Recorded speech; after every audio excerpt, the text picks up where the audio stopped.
In this world, we are introduced to the filthy life of an otaku. It was like a simple and single spark of electric current touching his foot. He got a shock, and thus his world was turned upside down. How could a stubborn otaku live in another world without having the slightest idea of how to survive? And unexpectedly, one day, a baron decided to sell a city to the hero. However, the boy believed he would have to shell out a large amount of money and still wouldn't be able to buy it. Yet the baron was determined to sell his domain because he wanted to retire, asking for just 5 cups in return. Once he had the privilege of seeing a crystal cup in the Duke's palace, but it was nowhere near as clear and magnificent as the ones the hero had. So in exchange for just 5 cups, the protagonist got an entire city for himself. He immediately started thinking of making a beautiful woman his wife. Suddenly, a doubt arose about a conspiracy hidden behind all this easily acquired wealth, until one day it was enough to cause conflict and chaos in the boy's life. In another world, a bone-chilling wind along with mysterious ice as hard as iron existed in the Forbidden Mountain Range. Harsh snowstorms lasting millennia in the east of the Forbidden Mountain Range, these are dark and merciless times with the people ending up in misery. Amidst all this, rampant killing was just a game for the nobility, with the strong hunting the weak and the law of the jungle reigning supreme. In one of the main kingdoms, a vendor shouts announcing fresh and cheap oranges, calling everyone to check them out. The name of this vendor is Liu Feng, and it has been a month since he crossed over to this mysterious world. Despite this, he has made a lot of money reselling between this world and Earth. So far, he still doesn't have a place to live, so it's time to look for somewhere to stay for a while. In an establishment, the hero approaches the attendant and asks if she would sell the entire tavern to him, which leaves her surprised. Again, the protagonist reiterates his request, but the girl believes she is dealing with a madman for wanting to buy a shop in such a deserted place. Liu, in turn, thinks about wanting to find a place to stay. Besides, this is in the middle of nowhere, so in case of opening an inn there, a lot of money could be generated. So the hero makes his request once more, but the girl gets irritated, saying it won't be for sale. In that case, the boy states he can pay a lot of money, which catches the attention of 2 customers sitting at a table at the back of the establishment. One of them gets up and, seeing the boy's purchasing power, suggests that he should buy an entire city instead of a simple bar. Obviously, this proposal piques Liu Feng's curiosity, and that man confirms he didn't say it wrong, being Baron Carter along with his son Fez. The hero, however, believes that this old patron isn't bankrupt to want to sell a city and questions the reason for him being willing to trade his inheritance. In such a case, the Baron takes a deep breath to touch on this delicate matter, and then explains he's getting old. Besides, according to him, the young people of this generation are not up to his expectations. Therefore, he just states he wants to sell his domain so he can go to a big city to retire and forget everything. However, the hero is suspicious and believes he's being mocked by this damned old fox. So he asks the Baron to say how much he wanted for the city, and with a happy expression, Carter states he wants 100 gold coins. Upon hearing this, the protagonist is completely disbelieving and questions if the old man is crazy. It is said that 100 gold coins are equivalent to 4 million sheep or 500,000 cattle. The exchange, however, amounts to financial comfort for 3 generations. Given this, the hero believes he is being deceived and knows he is not a novice in the commercial world. Carter, in turn, questions if the amount is too high, saying he can also grant a noble title along with the territory. But the hero still refuses, and at that moment, a blade approaches his neck, clearly threatening him. The person responsible for this is the noble's son, called Fez, who stated that the boy should feel honored that his father wants to sell his city. So the hero questions if he is being forced to buy, and Carter intervenes, asking for harmony. As if it's about the price, they can discuss it. The Baron asks how many gold coins the boy thinks is appropriate, and he then asks to leave aside this idea of 100 gold coins, saying he doesn't even have 30 of them. So the old man agrees to sell his land for 30 gold coins, closing the deal. Initially, the hero is shocked by the sale and thinks that the Baron was probably willing to sell for 30 coins from the start. To explain his logic, the old man says that when he looked at the merchant's face, he felt like giving a special discount. The merchant in turn explains that he didn't bring any money with him, but the Baron replies that the debt can be paid with some of his treasures. The statement creates confusion in Liu's mind, but without much suspense, Carter shows interest in items like crystal cups. The hero then remembers that they had been talking about this some time ago, understanding that the game was always about getting his cups. In this case, the protagonist begins to tell a story about the cups, explaining that these 5 travel tens of thousands of kilometers to obtain. His journey resulted in one of the most popular and distant stores in the West, Hua Run Yi, where in a special offer, 5 cups were sold for 10 ryus. Liu, however, markets his products as if he had bought them for a high value, thus raising the market value of the cups. Faced with the product, Carter explains that once he had the privilege of seeing a crystal cup in the Duke's palace, but even so, it wasn't as clear and magnificent as this one. In this case, the hero is disbelieving that the people of this world are so easily deceived. In contrast, the 2 nobles just admire that modern invention. Liu thinks that if he had known this earlier, he would have brought more of them, but anyway, he can go back and forth between worlds whenever he wants. After witnessing the beautiful cups, the Baron asks his old friend if he has other treasures like this. Upon this, the protagonist realizes that this bastard wants to find out if he has any more valuable items, and that if he does, they will kill him to get them. The hero thinks that since the cup is considered a treasure, he will gather all the treasures and store them in his storage space, thus opening it for them to take a look. However, before that, the protagonist removes everything of value from the modern world from the box, and the Baron waits excitedly. After opening the chest, Liu demonstrates his other items and asks if Carter is interested in any of them. However, the old man is disappointed and says he doesn't want any of that for now, which the hero comments is a pity. Later, on a sunny road in the countryside, the galloping of the horse is heard. The protagonist is with the nobles in the wheat fields near the city of Yang, and he notices that the crops are growing very well. Carter agrees despite having to watch out for horse thieves who appear in the autumn harvest to steal the grains. After a certain period of riding, they finally arrive at the city of Yang, with our hero getting very excited by what he sees in front of him. However, the noble states that this is not the city in the treaty, showing the real direction. Unlike that developed city, the first and only city of Yang is completely destroyed and in a miserable situation. In this case, the protagonist starts to cry, understanding that he should have realized from the start that it was too good to be true. Even if this money was falling from the sky, the hero knows he wouldn't be able to pay for the local expenses. As he walks through the city, the poverty is apparent, with many people having nothing to eat, seeing begging as their only way out. After walking a little further, the men go to the top of the cathedral to announce the change of leader. Gathering everyone at the site, the citizens wonder if they will be called upon, while others are afraid of the government leeches hearing them. Thus, Baron Carter announces that today he will donate the title to Liu Feng, and that from today he will be the new lord of the city. One of the civilians in turn just hopes he doesn't raise the taxes anymore, but another says that Liu is surely just another leech. With the announcement made, Carter hands over the city of Yang to the hero and says he is leaving. In this case, the protagonist decides to make a speech to his new people. However, before he can even begin to say anything, the civilians tell him to get out of there, calling him a parasite and saying all their money has been sucked away. Thus, they start a protest down with the parasites and begin to throw stones at the hero, who thinks it's no surprise the Baron wanting to sell the city for so little. Later, the Baron states that the place is seriously injured and starving for a week, then questions how the civilians couldn't defeat it, even with so many people. In this case, reporting to their lord, one of them informs him that the monster was very strong and that they are not capable of taking it with them. This deeply irritates Carter, but suddenly he has an idea that will solve his problem. Now he calls for the new lord of the city and explains that he left a secret gift in the castle's dungeon, which arouses the hero's curiosity. Continuing, the Baron warns that the boys should go see it without delay because if things continue as they are, the castle could be demolished. Upon hearing this, the protagonist becomes completely desperate at the possibility of having his castle destroyed without even being able to enjoy it. So he runs towards the dungeon while wondering what on earth could be inside. Upon reaching the castle, the hero walks towards the dungeon and enters the place, encountering rats and lit torches. Inside, he wonders what kind of present the Baron left in this place. In this context, he shouts, asking if anyone is there and prepares to open a gate by leaning near the lock. However, suddenly, due to a lack of repairs, the wall starts to crack, giving the impression that the gate is falling. So the protagonist first dodges to the left and then to the right, finally bragging about having saved himself from danger. However, while he spends his time boasting about his feats, the gate ends up falling on the boy's foot. At that moment, a scream resonates throughout the place and Liu begins to cry while complaining about the infernal pain he is feeling. But suddenly something catches the hero's attention, making him completely forget about the pain. In front of him was a demi-human, and this was the first time the protagonist saw one, understanding now that there are such specimens in this world. To check the girl's condition, Liu approaches and shakes her, asking if she is still alive. He realizes that this might be the gift the Lord was talking about, so the hero thinks he cannot just do nothing and watch the girl die. Thus, the protagonist conjures a spell in his hand that opens a blue circle in space-time, bringing various food supplies into this world. He decides to look for something good to drink to improve the girl's condition,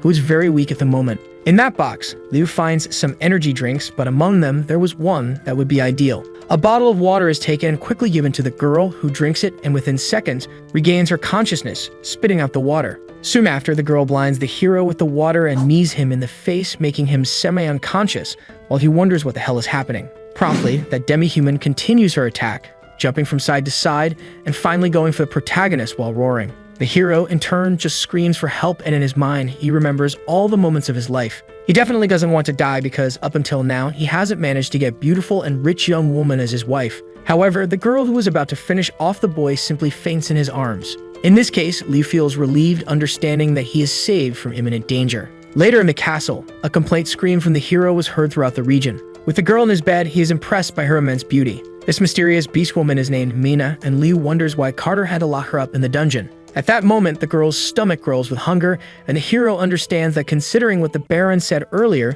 the girl probably fainted from hunger. Upon opening his portal, there was still rice inside the spatial storage, so the protagonist decides to take it out and cook a porridge. However, accidentally, from inside the portal, a piece of paper is carried by the wind out of the castle, and it goes down the city until it meets its destiny by falling on an elderly citizen's head. Picking up the paper in his hand, the old man wonders what it could be, but when he decides to take a look, he is impressed by the content. Then he announces his discovery to everyone, asking them to come take a look at the leaflet. Back at the castle, our hero has prepared the porridge, and at this moment, he is careful to blow on it a bit to reduce the temperature. Next, he feeds the unconscious demi-human who ingests the food, and in her mind, she thinks it smells good, wondering if the food is rice porridge. After having some of her energy restored, the girl wakes up from her faint, getting up from the bed with great disposition. Upon waking up, the girl realizes she is next to the person who came to disturb her in the dungeon in her last moment of consciousness. Thus, she jumps on the hero and aggressively questions what he made her eat. In this case, the protagonist informs her that it's just rice porridge, which makes the girl redirect her attention to the bowl held by Liu. Upon analyzing it, Mina realizes it's normal rice porridge and comments that it smells really good. However, in her mind, she tries to control herself because she believes humans can't be so kind, given that she was captured by them. Despite any moral convictions, the demi-human's stomach growls louder. In this case, she orders the hero to eat a bite of the rice porridge, which he promptly does. Thus, the girl asks to eat another bite, this time a much bigger one, and Liu understands, saying he will eat until there's nothing left. In his mind, the protagonist knows that if the girl wanted to hurt him, she should have had the opportunity a few moments ago, so there's nothing wrong with the porridge. This situation repeated several times until finally, Mina gave in and ended up eating a portion equivalent to a month's worth of rice for a normal person. With her meal finished, Mina wondered what in the world happened and now began to admire humans. However, maintaining her angry pose, she orders Liu to let her go at once or she will kill him. Initially, the protagonist is disappointed that the girl ate all his rice and already wants to leave, but he explains that no one will stop her from going, pointing to the door. In this case, the girl prepares to leave, and before anything else, the hero asks her to be careful on her journey, making sure not to be captured by Carter or any other idiot like him. Upon hearing this, the girl thinks the boy seems different from the other nobles. With that farewell sign, Mina becomes a little embarrassed, showing the beginning of some repressed feeling. But at this moment, she hears something outside that scares her, and thus she rushes at the hero, calling him a scoundrel and claiming there's an ambush outside. In response to the girl, the hero says he is the only one in the entire castle, there's no ambush, and he asks her to stop trying to kill him. At this moment, a revolt happens outside the castle with civilians shouting at the leeches and demanding they open the gates. In this case, the girl claims she was right about her suspicions, but the protagonist says he doesn't know what's happening. Quickly, the population manages to enter the castle, getting closer and closer to the Lord's Hall. The cry of revolt was heard throughout the place, calling for strength and ordering the death of the leeches. Upon reaching the Baron's quarters, Sinki's group tries to break down the door with a log. Faced with this, the hero explains to the girl that these are not his people, advising her to hide quickly. Initially, Mina is suspicious, but Liu says that if he wanted to hurt her, she would already be dead, which makes the girl take his words a bit more seriously. Finally, the group of rebels manages to break down the door, and their leader points to the lord of the land.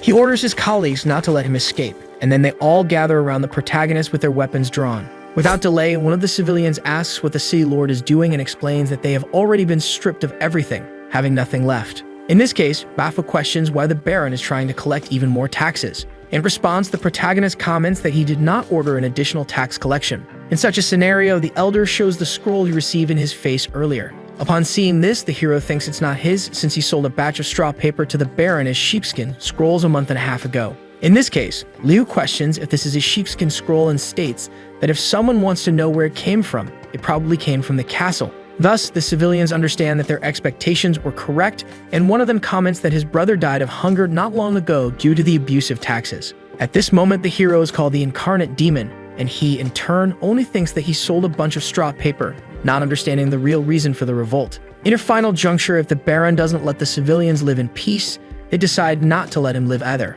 Thus, the Baron's death is ordered, and one of them promptly rushes towards the hero with his cutting weapon, along with a strong, murderous intent. Before the attack is completed, a stone is thrown towards the boy's dagger, which ends up disarming him. Unexpectedly, Mina interferes in the conflict and tells the boy to hold his hands while he questions her identity. According to the law, if a civilian kills a noble, all those who rebel and their families will be sentenced to the gallows. In light of the information presented, one of the civilians understands that the girl is right, and another says he doesn't care about his own death, but doesn't want harm to come to his wife and daughters. In this case, the hero simply recalls that he told the girl to hide, not understanding why she is there now. Promptly, Mina asks if the lord of the land is alright, and he responds affirmatively, while the dagger is stuck in his head, which makes the girl laugh. At this moment, Bafu gets irritated and comments that the Baron is increasing taxes by 50%, which in reality is the same as a death sentence. From this, the protagonist decides to take a look at the paper, and upon seeing it, things were worse than he imagined. It was written with Carter's signature, that to celebrate the beloved horse's birthday of the city lord,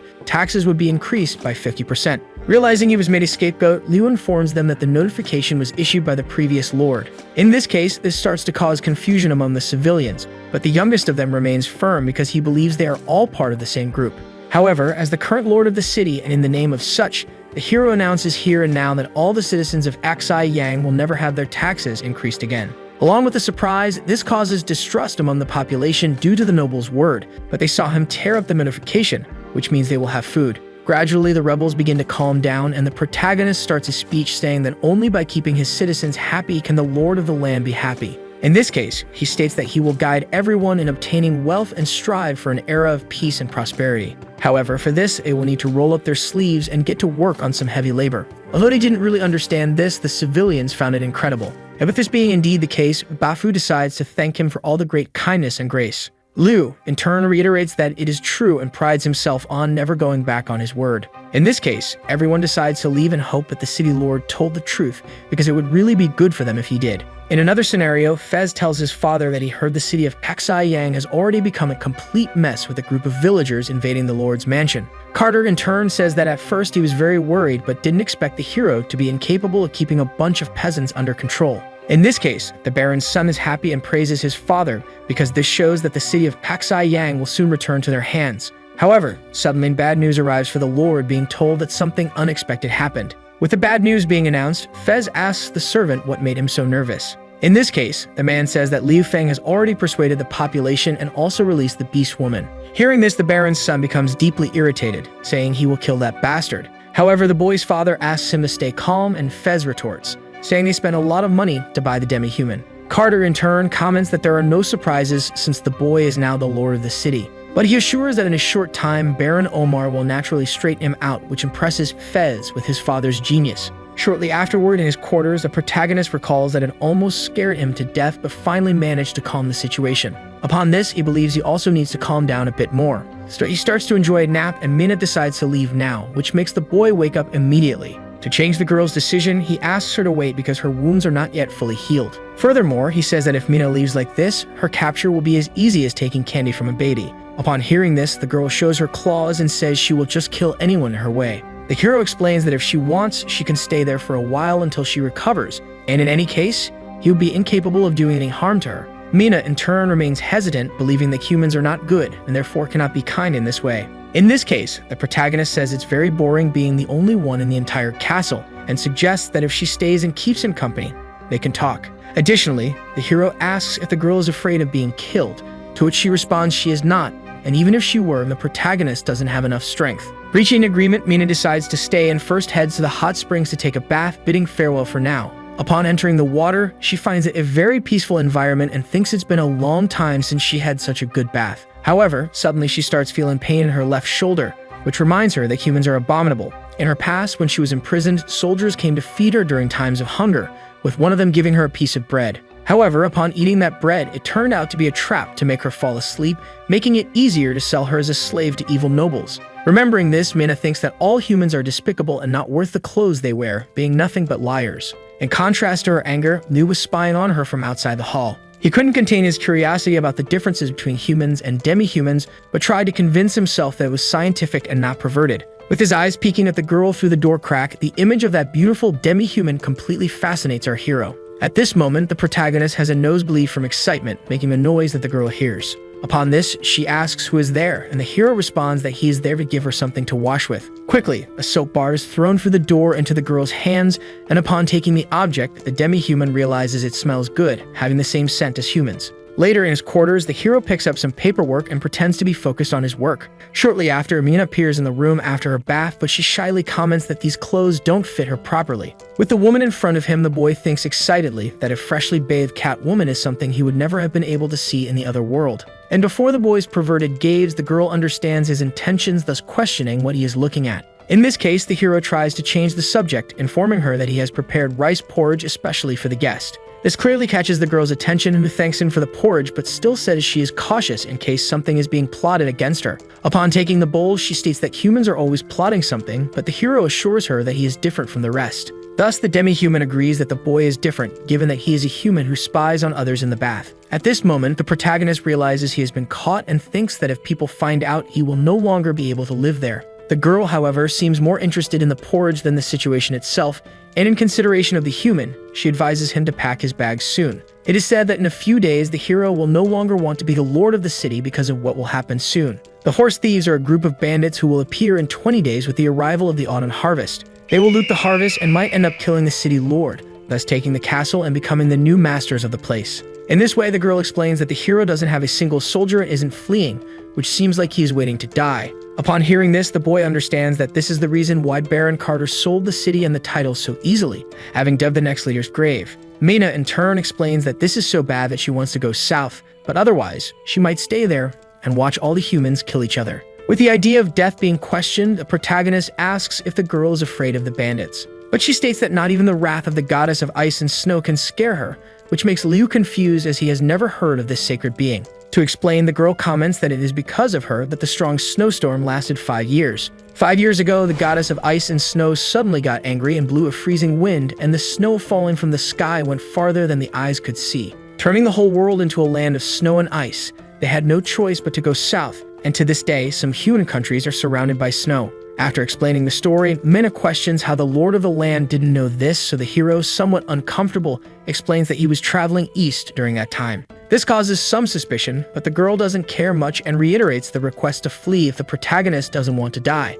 However, Liu recalls that there is still half a month until the autumn harvest and states that there is no need to worry. This is because he proudly says he has his own way. In a certain forest, a tiger runs after a boy named Miu Wu, who does not seem very worried about the situation despite the animal's ferocity. With a confident look, the boy tells the tiger to chase him because he is confident in his abilities. So the animal chases the boy with all its strength, and they approach a barricade. At this barricade, the fugitive easily climbs it, and from the top, he just mocks the tiger for not being able to follow him. After another failed attack by the animal, the boy says he no longer wants to play with the kitty. From the top of a mountain, an adult man holding a trident shouts to all of his colleagues that it is now showtime. Promptly, New Dal, along with Newer, New Sand, and New Sai, appear ready to hunt the animal with their weapons and gear. The tiger realizes it is in trouble, but does not have enough time to react, eventually being captured and killed. With the hunt over, the boy's city is seen from above, and now that the present is ready, they decide to head to their destination. In the city of Yang, Uncle New's family is reviewed by the citizens, and they comment that since they refused Carter's recruitment, they never returned to the city. The civilians do not understand why this family is entering the city, but Bafu understands that from the direction they are probably going to visit Liu Feng. The rebellious boy shouts that it is impossible because even if the young noble could invite the king, he could not invite the entire New family. In this case, a doubt arises, but it is common knowledge that it is impossible for Uncle Mew to help a blood-sucking monster. In the carriage heading to the castle, a girl comments that Liu seems to be a good boy, becoming a noble and even sending a letter to invite them. Continuing, she comments that they did not save the wrong person, and another girl is very happy to see Liu again, drowning in love for him. Later in the castle, the hero is extremely happy with the visit of his uncles Miu and Mei. Then they throw the tiger to the ground, informing him that it is a present for becoming the governor of the city. Upon seeing it, the boy's eyes shine, thinking he can make a high-quality fur coat, and he asks if the animal weighs around 250 kilos. To maintain humility, the hero says that just their visit was enough, which Mina believes to be hypocrisy. Changing the subject, the girl from before asks Nicole if she doesn't want to see Liu Feng and advises her to quickly say hello to him. After the girl pushes Nicole, she ends up tripping over the animal's body and finally falls into the arms of our hero. However, her breasts press against the protagonist's chest, which excites him, and he comments that she has grown a lot since the last time he saw her. After saying this, the hero regrets it in his mind, but fortunately, the girl naively thinks the boy is referring to her height. In this situation, Aunt May finds the unfolding funny and Mew, somewhat embarrassed, asks to discuss business now. So he asks all the family members to take a vow of loyalty. However, the protagonist notices that his uncle was left out of the list, so he says that he wants him to be a castle's chief administrator. Upon hearing this, the man thanks the boy for his kindness with regret, but informs him that his leg is broken, so he basically cannot contribute to the kingdom. In this case, with a snap of his fingers, Liu asks his uncle not to worry because he can find a way to make him a normal person, which shocks everyone present. Keeping his promise after making some modifications to his uncle's leg, he asked New to stand up and try to walk, creating anticipation in everyone. Without wasting time, the man held onto his trident apprehensively but unexpectedly managed to stand with a prosthetic leg. To test the prototype, New walked a few steps inside the castle, which made his family emotional about the scene. Inevitably, the man now claims he can walk. Upon hearing this, Aunt May cries because it is truly wonderful, and Nickel informs her mother that her makeup is coming off. With this, a joyful atmosphere is created among everyone, happiness that surrounds the place and takes over everything. Interfering in the conversation, Liu says that his uncle should practice more often, and that soon there will be no difference for him compared to normal people. Understanding everything the boy did for them, May wipes her tears, and the two look at each other with determination. Thus, the whole family starts walking towards the protagonist, which makes Liu confused about what they are doing. Without further ado, all the male members of the family present themselves to the young master Liu Feng, and they pledge to be the sharp sword that will pierce all the enemies of their new master. At first, the protagonist is surprised but accepts and thanks his uncle for trusting him, leaving him in charge of governing the castle from now on. Additionally, the hero asks him to teach him how to manage this city. Shortly after, a letter from Baron Omar was arriving in the kingdom of Xi Yang. In this case, the Baron and his plan against the Western Sun City were starting now. Elsewhere in a certain establishment, a man was shouting indignantly at what he was seeing. It was a trade with a merchant. The man is angry that half a kilo of grains is worth 3 copper coins and recalls that the day before only 2 were needed. In such a case, the merchant comments that yesterday was yesterday and today is today, clearly trying to take advantage of the boy. So without wasting time, he asks if the boy is going to buy or just keep chatting. Initially, the boy was just irritated because it seemed he had no choice, and the merchant happily thought that the price increase was Baron Omar's order. At that moment, however, a noise is heard throughout the kingdom, with the community gathering upon hearing the news that the Castellan Palace is distributing food for free. Upon hearing this, the boy finally rebels against the price, saying he will not buy anything anymore. The merchant, however, just stands paralyzed, not understanding the reason for food being distributed for free. With the ringing of a bell, Uncle Mew informs everyone that the palace is recruiting secretaries and hunters, as well as strong men. They will have better conditions, with the secretaries earning 120 copper coins, followed by the hunters and strong men who will earn 80 monthly. With such a good salary disclosed, the civilians begin to believe it is a lie because a noble could not be so generous. It is said that this salary is twice as much as the previous lord offered, making it clear that it is a deception. At this moment, Liu Feng appears in the middle of the crowd, saying that he will keep his promise. Because among his convictions, the strongest one is that he never breaks his promises. With the emperor's presence, the population is impressed by the resplendence demonstrated in his arrival. At this moment, the girls fall in love while admiring the hero's beauty, and everyone wonders what kind of clothes these are because they had never seen anything like them before. Moreover, even the demi-human maid is wearing quite elegant clothes in the eyes of the civilians. With this said, the hero goes towards his uncle to discuss the next issues. Thus, he informs Mew that he will be taking over from there, which the man understands. Taking the lead of the speech, the protagonist states that everything written in the announcement is true, but that candidates will need to pass a test. As long as everyone passes the test, not only will they be able to obtain a monthly salary, but they will also be able to eat all that food that smells delicious. Furthermore, it is said that they can eat as much as they want and whenever they prefer. With this divine smell being exhaled, the natives realize it is roast boar, and with the food ready in a bowl, that fragrant smell enchants everyone. So they decide to try it because they have nothing to lose, and the rebellious boy from before, despite being starving, still comments that it could be a trap. With everything organized, the protagonist sits at a table with his subordinates and asks who will be the first to see. In this case, without thinking much about it, Bafu raises his staff, saying he wants to apply. He wants to try for the secretary position, and thus shows the Lord some things he wrote. That letter was about the Lord's dreams, and upon finishing reading it, the hero realized that he writes well, and above all, cares about people. In light of this, the hero approved Bafu as the new secretary of the city of Xi Yang. And then Nickel approached to serve him with a noodle soup and roast pork that was stunningly beautiful. With that wonderful food in front of him, the Lord could not resist and quickly grabbed the plate to taste it. However, upon eating a bit, his expression changed completely because it was very different from what he had thought. Upon seeing this, the population was shocked, and some of them considered the possibility that there was poison in the bowl. And so the boy believed it was a trap and hurried to the elder's rescue with his weapon drawn. However, contrary to the ignorant expectation, the old man's expression is due to the delicious taste of the food, causing the boy to stop in the middle of his attack. Bafu cries and says he has never eaten such delicious food before, feeling as if he has lived wrongly all this time, and at this moment he is reprimanded by the boy. If it really is that delicious, the other civilians decide to try it too. Those who are literate aim for the secretary position and the rest for the soldier position. At the enlistment field, Liu explains that if a person can walk on the balance beam, jump over the wooden obstacle, and crawl through the barbed wire area, In addition to climbing the high wall, then the person will pass the test. In this case, the rebellious boy realizes that everyone is going and wonders why he shouldn't try. With a privileged view of the entire circuit from above, the hero believes everything is going well, not expecting everyone to be so excited as they are. Therefore, the protagonist pats Nickel's head, saying that it's all thanks to her dedication and skill. Nickel, in turn, humbly replies that her master taught her well. Then the boy approaches Mina to thank her as well and to pat her. However, the demi-human is not comfortable being touched by Li Feng's hands, so she leaves while the hero thinks he almost managed to pat her ears. Anyway, Nickel wonders who that girl is to her big brother Liu, understanding that she seems a bit dangerous, but that her companion doesn't seem to care much. In the enlistment field, everyone is exhausted, but they keep going, thinking about the noodle soup and roast pork. At this moment, amidst the tests, a person falls and is quickly removed from the test. Thus, another has their clothing caught on the barbed wire and is also removed. This way, now in the climbing competition, one of the men falls, being eliminated from the contest. From afar, Niu doesn't understand where his master got these things from, as even he, who has been training since he was young, finds it difficult to pass. In this case, it was extremely difficult for normal people who gradually left the test in pain and exhausted. In his mind, Niu believes that if this continues, they won't be able to recruit any soldiers. Later in his room, the hero is reading the legendary Emperor Sun Tzu's book, The Art of War, and can't believe so few people passed the test. Then Nickel suddenly appears with his afternoon tea along with chocolate cake and coffee, which the hero thanks her for wholeheartedly. Upon eating the cake, he finds it soft and tasty, as well as sweet and light, so the hero praises Nickel for her incredible culinary skills.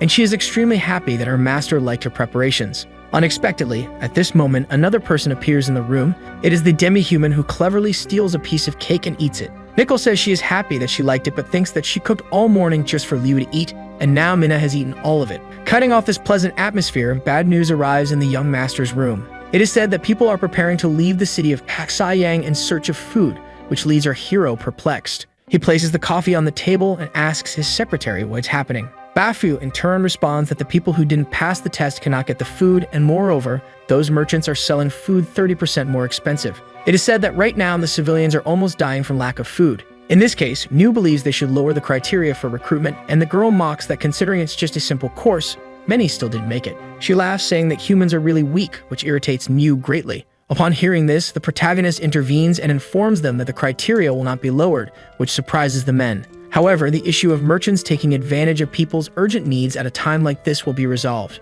Without delay, Liu heads to the merchant's establishment, and the merchant greets the lord of the city, asking what brings him there. So our hero asks if it was the man in front of him who raised the food prices by 30%. Irritated, he prepares to punch the face of the thief who monopolized the market and put everyone in a difficult situation. However, when he kicks the damn fat guy, he receives no apparent damage, either due to the hero's weakness or the merchant's resistance. With this, the merchant comments that he provides the food and people buy it, and that if they complain that it's too expensive, they can just not buy it. Thus, he asks if there is a problem, and Liu closes his face, grabbing Niu's sword from its sheath and advancing toward the merchant. With that sword pointed at his neck, the hero intimidates the man, asking how he dares to rob his people. However, the man asks the city lord to calm down, and knowing his rights, he states that according to the law, merchants can set prices as they wish. So he questions if the protagonist is thinking of ignoring the law, and upon consulting his secretary, the matter is confirmed. The merchant then starts to victimize himself, saying that they are honest food merchants who conduct their small businesses according to the law.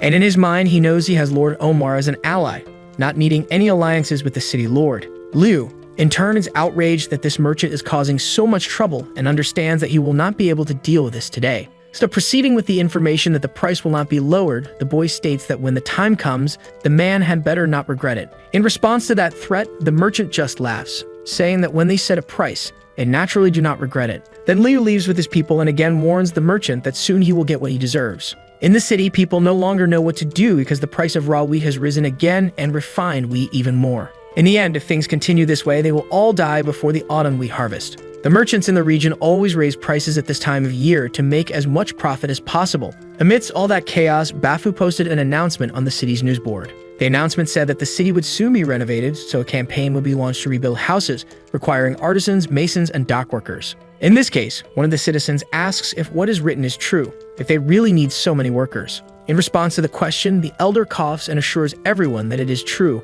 and that if anyone is interested in a job, they can start immediately. Thus, the population believes in Bafu and decides to apply en masse. Later at the site, complicated projects were handed to the population who could barely understand them, but as time went by, they naturally adapted. Little by little, the natives help each other in the city's renovation, and deservedly, it was time to line up to get their food. This made everyone extremely happy because they would finally have real food, unlike in the past. In contrast to this, the merchants hold a meeting, and one of them comments that no one has bought food in recent days, then another wishes them all dead. Determined to end this nonsense, the city's main merchant tells everyone to shut up and says they are overestimating the boy. Another merchant retorts, informing that the Lord is giving away food for free. In this case, they won't be able to sell their grains. However, the plumpest among them raises his hand, saying that the city lord's food can last at most 3 more days. In this case, the man who was previously praising Leo now thinks that he is a complete fool for digging his own grave like this. And the red-haired merchant continues, saying that if the Lord thinks of something, it doesn't matter because when the time comes, they will all have a mountain of money. Thus, the atmosphere in the place is relieved, and all that anguish and worry are replaced by a wicked hope. Back in the protagonist's office, he is quite busy with paperwork. Suddenly, Nicole approaches, catching the hero's attention, who makes some time for her. In this case, the girl thinks it's good that the Lord is making people rebuild their houses and giving the wheat to eat. However, it is said that the food supplies in their storage may not last much longer. Back at the worksite, everyone is happy they received a kilo of wheat the previous day, but upon arriving in line as usual, much less food is being offered today. One of the civilians reports to the secretary that the grain is gone, and he explains that he has already reported it to the city owner, who is currently trying to solve the problem. From the top of the castle, Liu looks out over the horizon and Nicole catches his attention. It is a fact that now the food stores are almost empty, and they may not be able to deliver soon, but the boy assures her that he will find a way. Back at the worksite, the people start to revolt for not having received food and complain about the hunger they are suffering. Inevitably, the day comes for the merchants to put their plan into action, executing their premeditated show. The plump merchant asks with hidden intentions if the city lord does not want to fulfill his contract.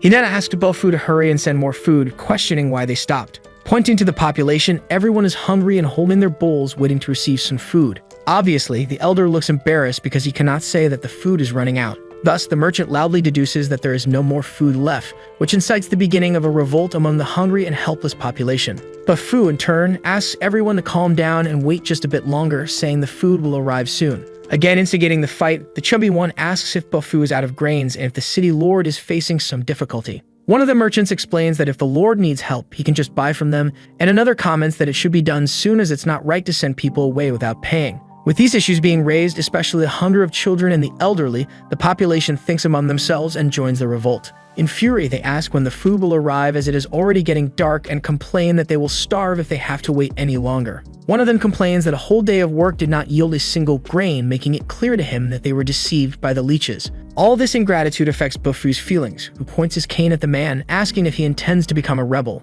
Understanding that the old man is challenging them, the population gathers to lynch the elder. They almost seriously hurt the old man, but fortunately, the civilians stop the revolt when they hear a thunderous shout saying, "Enough." This shout reveals the presence of the protagonist, who asks what the hell they are doing. Before everyone, the city lord is finally there to resolve the issues personally. He moves with Mina to the center of the commotion while being looked up and down by the merchant. Liu states that those who want to cause trouble again will no longer need to come to work the next day. The information that they might lose the chance to get food affects the people's psychology, and in contrast, Bofu recovers from that cowardice. Then the merchant comments that the lord arrived just in time and asks when they should start delivering the grains because everyone is waiting for dinner. In this case, the protagonist understands and states that the grains will be distributed after waiting a little longer, which again starts to anger the population. The merchant dramatically cries while asking the lord to look at his people who, after a hard day's work, are waiting with their children for food. He adds that even if he does not consider them adults, he should not forget the children. Therefore, today, for the sake of the children, the man says he is willing to risk everything.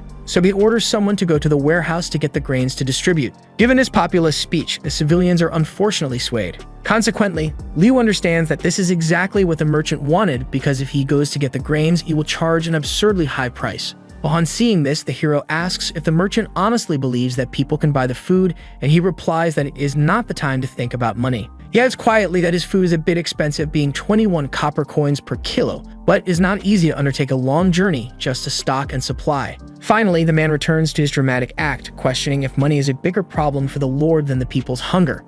With this, the workers buy into his speech and complain that they work all day but do not have a single grain to feed their families. Mina, in turn, is disillusioned, believing there is nothing to be done about it. With Mayfall approaching, the question remains whether the Lord will distribute the grains or not. Naturally, a tense atmosphere forms around the hero as, at this moment, everyone is against him, and the merchant believes it is better for everyone to leave, since their Lord will not buy any grain as he does not care about how much they struggle for him, much less about their families' lives. This speech was the tipping point for the population's rebellion, and they now decide to take the food with their own hands, even if they have to invade the castle. With the plan made, everyone heads to the Lord's mansion to feed themselves from the reserves. Faced with this perilous situation, the protagonist panics, and the plump merchant is eager to show the true face of these civilians to this foolish governor. Thus, all three begin to laugh, satisfied that their plan is working. However, suddenly, a man points to the horizon. Finally, the grains are seen arriving with Uncle Liu's group on horseback with a massive stockpile in a cart. While this relieves our hero, it also causes the merchant to despair as he will no longer profit. In good spirits, Liu kneels, saying they were able to complete the task ordered, and the protagonist asks his uncle to rise. The man comments that thanks to the young master's foresight, they were able to leave the city days earlier and thus buy the grains. Moreover, the quantity requested was fully obtained, so Liu asks Bofu to spread his orders. Raising his hand like a true leader, the orders are to proceed with the grain distribution. Faced with this, all the civilians gather to lift the hero in a celebration of long life to the Lord. The merchants, however, do not know what to do now and must wait to see what happens next. Later, in his quarters, the protagonist rests in a deep sleep like a baby. However, suddenly someone opens his bedroom door and slowly approaches the hero's face. It is Nicole, who is extremely mesmerized by the beauty of her love. From the little girl's perspective, the Lord is the most handsome prince in the world. Logically, she feels embarrassed, but looking to the side and seeing no one, she believes she won't be discovered if she gives a hidden kiss. However, just as the girl is about to kiss him, Mina appears, cutting off the mood. Extremely startled, Nicole says she isn't doing anything but asks why the girl is walking around so silently.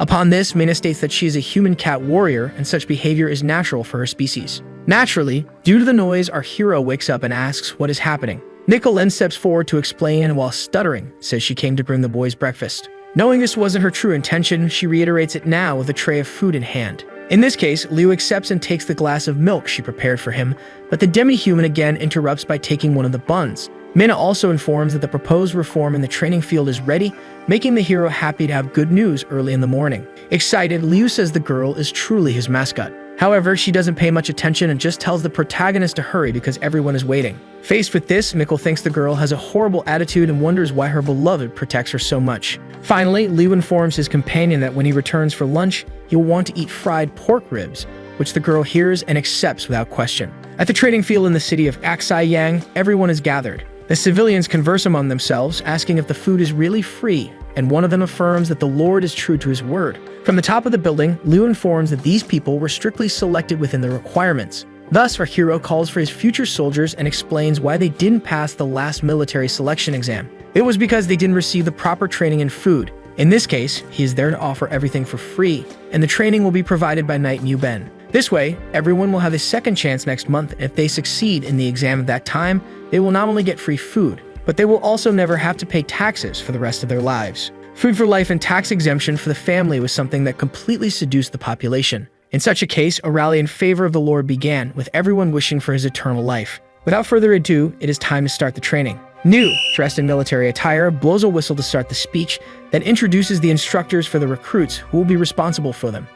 After that, everyone is ordered to divide into groups, with some going to the right and others to the left. With everything organized, the future soldiers are divided into groups by their instructors, and the training finally begins. Unfortunately, the result was not as expected, with many of them performing well below average. Liu, in turn, to console Niu, comments that the knight will have a long task ahead of him. In this case, he becomes furious and shouts that the cursed recruits who do not finish the day's training will not be allowed to have dinner. Facing this, the demi-human finds the whole situation quite funny and remembers that when she trained with Anri and the others, it was also fun. This brings a nostalgic feeling to Mina, who looks at the sky and wonders how they are doing now. Later, in a forest scene, birds fly away because of a noise that scares them. Inside a cave, a boy named Fuji is upset because his second sister, Mina, is not back yet and may have been captured by humans. In this case, the boy asks his other sister to do something about it, but she does not seem very enthusiastic.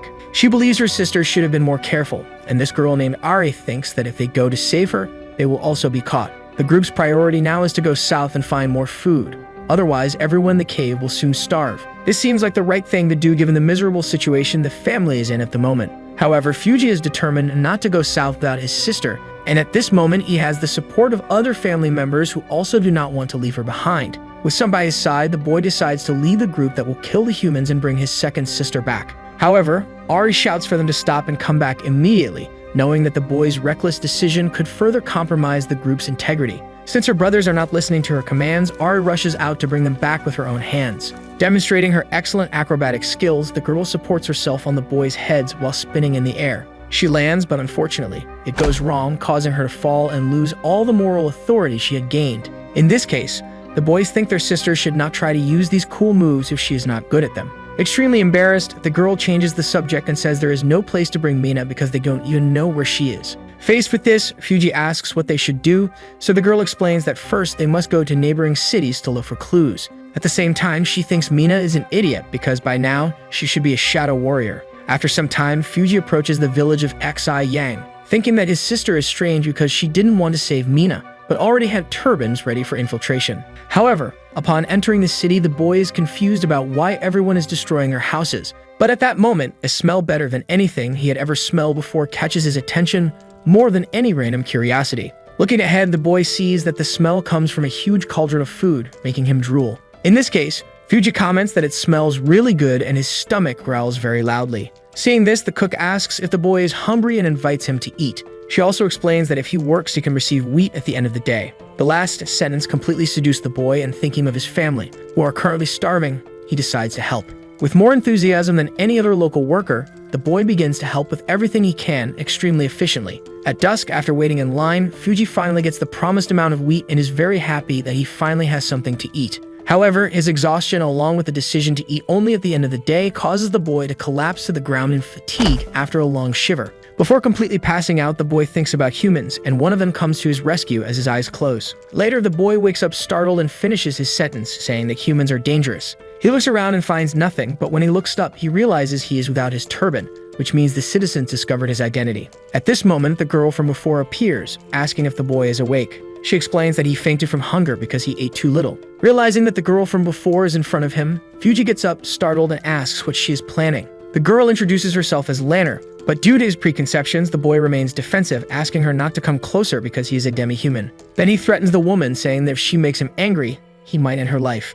Despite all his efforts to seem threatening, Lanner just laughs in the boy's face. She asks if all demi-humans are as playful as he is. In this case, Fuji asks if the woman is not afraid of him. Lanner responds that she is not, since there is a Catwoman who collaborates with Lord Li Feng, who does not seem scary at all. In this context, Fuji realizes that this Catwoman might be his second sister. Very excited, the boy asks what the woman who accompanies the Lord looks like. He is told that she has long violet hair and big, beautiful round eyes. Thus, Fuji is now certain that this is his sister and decides to return home to tell everyone. However, without realizing it, he touches the girl's hand by accident but notices that she is not afraid of him. Without further ado, the boy grabs the wheat grains along with his turban and dashes towards his home. Lanner, however, notices that the boy could have jumped out the window, but for some mysterious reason decided to go through the wall. Back in the cave, Ari is strictly nervous about her brother's decision to disguise himself as a human to visit the villages. She scolds her brother heavily, explaining the immense danger Fuji was in. However, amidst all these bad things, the boy reveals that despite everything, he discovered where his sister is. Ari then decides to change the focus of the discussion, now shaking Fuji while asking where she is. Dizzy from being shaken so much, the boy informs her with his last bit of strength that Mina resides in the city of Xi Yang. He also explains that she was captured by the city lord Li Feng. Faced with this, Ari understands her current mission and prepares to go save her relative. As night falls, things are calm and peaceful in our hero's village. At this moment, Ari approaches, jumping over the rooftops of houses with her brother. She remains hopeful that everything will go well, praying that Mina is safe and sound. Upon reaching the castle entrance, Ari realizes it is as expected because there are guards patrolling. In this case, she asks her brother to follow the plan, and they quickly disappear, with one of them appearing behind a citizen who is relieving himself. After neutralizing this person, each family member of the demi-humans is responsible for taking down one or more guards. With this, they are almost done with their plan. However, the girl is disappointed and states that her brother needs more training as he is too slow. Without wasting time, the girl climbs the castle walls to save Mina, while Fuji remains at the lower part reflecting. Inside the castle, Liu is sitting on his couch, quite relaxed, reading a manhwa to unwind. He grabs a piece of cake and enjoys it thoroughly, but at that moment, the two siblings unexpectedly appear in the room, breaking through the wall. As a good pervert, the hero excitedly wonders about the identity of the intruders, looking at their arrival from a privileged angle. However, the demi-humans present themselves with hostility, determined to achieve their objectives by force. With his dagger drawn, Fuji demands that the Lord release his sister. However, the two fumble, ending up pointing their weapons in the wrong direction at the Lord. Seeing this while eating some pieces of cake, Liu asks who these people are. Realizing his mistake, Fuji now points in the right direction and moves to attack our hero, telling him to give his sister back. At that moment, in a flash, Mina appears to defend her master and fortunately manages to stop the boy's strike. However, when they look at each other, they realize they are members of the same family. Faced with this, Ari is completely shaken to see her sister in such a situation. Fuji, in turn, drops the dagger and cries at Mina's feet, finally having found her. Seeing this, Liu understands that they all belong to the same demi-human family. But the boy still harbors negative feelings towards the hero, saying he will kill him. In this case, Mina intervenes in the conflict, saying there is a misunderstanding between them. Promptly, the girl explains that she is at the protagonist's house because she needs to recover, which shocks her sister. After hearing this, Ari throws herself into Mina's arms, crying and asking about the severity of her injuries. All this reunion atmosphere makes the girl very happy, and to alleviate their worries, she informs them that she is fine. Changing the subject, Mina asks why they are there because she had already told them not to worry and just to take Fuji and the others to the south. Ari explains that it was her brother and the others who insisted that she come to save her. Amidst all that conversation, our hero can only admire the beauty of the fox demi-human. Totally distracted, he believes it to be incredible, and in an attempt to break the ice, Liu asks everyone to sit on the couch to relax a bit. However, Ari asks if the boy hurt her, but Mina responds that he wouldn't even have the ability to do that. In this case, holding her sister's hands, Ari calls her because there are people waiting for her in the south. Thus, the girl looks into the protagonist's eyes one last time in a non-verbal warning. Finally, she shows her resolve to return with her family to the demi-human home. Seeing that he will be left alone, Liu shouts after them, hoping things don't end like this. The demi-humans turn around, Mina is curious, and Ari is fed up with the boy interrupting her family time. Liu explains that the girl is not fully recovered and that they should wait a few more days. Mina, however, comments that there is no need to worry about her condition. But the hero is determined to make her stay and says that the kingdom's nobles are hunting demi-humans even in the south, making their journey impossible. Faced with all this insistence, the girl begins to remember everything Liu did for her and all their good moments together. Therefore, after reflecting a bit, she leaves the decision to her sister. Fortunately, at that moment, a loud noise distracts everyone from the main discussion. The noise was Fuji's stomach growling as he is starving after so long without food. In this case, the hero has an idea on how to resolve Mina's stay. Doing what he does best, Liu prepares a dish of rice with tomatoes and eggs for everyone, letting them help themselves as much as they want. Faced with this, the three demi-humans are completely mesmerized by the food, but Ari still resists the temptation, remaining suspicious. However, with just a small bite, all her preconceptions change dramatically. At that moment, all the girl's worries disappear, and she feels as if she is running in her most primitive form through a joyful tomato field. The flavor of the food completely envelops her emotionally and spiritually, making her unable to stop praising it. Regaining her consciousness, Ari silently praises Liu, as she never believed a human could make such delicious food. In contrast, two of the less mannered demi-humans have their heads in the bowls, devouring all the food. In that degrading situation, one of them ironically comments that it looks like the rice is finished. On the castle veranda, Mina is lost in thought as she looks at the moon. At that moment, the hero appears, happy to find her there, and says he was looking for her. Liu asks if she isn't afraid he might poison her family, but Mina knows that the boy wouldn't even have the courage to do something like that. The protagonist awkwardly agrees, creating a pleasant atmosphere. Changing the subject, he asks if the girl is really going to the south, and she agrees because she believes there is no other choice. It is said that the Winter Queen will arrive soon, so they will no longer have food and will struggle to survive. However, Liu states that the south is very far away, having to pass through many cities. He then asks the girl if she knows what the situation is like there. In this context, the hero asks if the girl wants to stay in the city of Aksai Yang, which surprises her. Mina then asks what they will eat because they cannot depend on the land's lord forever. In this case, the protagonist explains that the girl's friends can work for him and thus earn their own food. This raises a doubt about whether living with humans would be possible, and Leah replies that demi-humans have special talents useful for society. However, the biggest doubt was why the hero was helping them so much. In this case, Leah reveals that he really does not want to be away from Mina because he already likes her a lot. He knows that demi-humans do not trust humans and that the girl is afraid of being deceived, but they have been together for a long time. Therefore, the protagonist politely asks his companion to stay in his land with him. With a quick exchange of glances, Mina turns away, embarrassed, and leaves, making Leah think, disappointed that he still hasn't convinced her. Inside the castle accommodations, Mina's sister praises the clothes they are wearing, describing them as very comfortable, even better than the clothes of the nobles. In response, the girl praises her sister's luck, noting that these were the smallest clothes available in the entire city. Upon hearing this remark, Ari feels offended, thinking she's being mocked for the small size of her lemons. In retaliation, she goes after her sister's melons to attack. Meanwhile, as the girls make suspicious sounds in another room, the protagonist simply enjoys the melody from his bed in his chamber. However, he remembers that the girls will leave the next day, and in their beds, Mina calls her sister for a more serious conversation.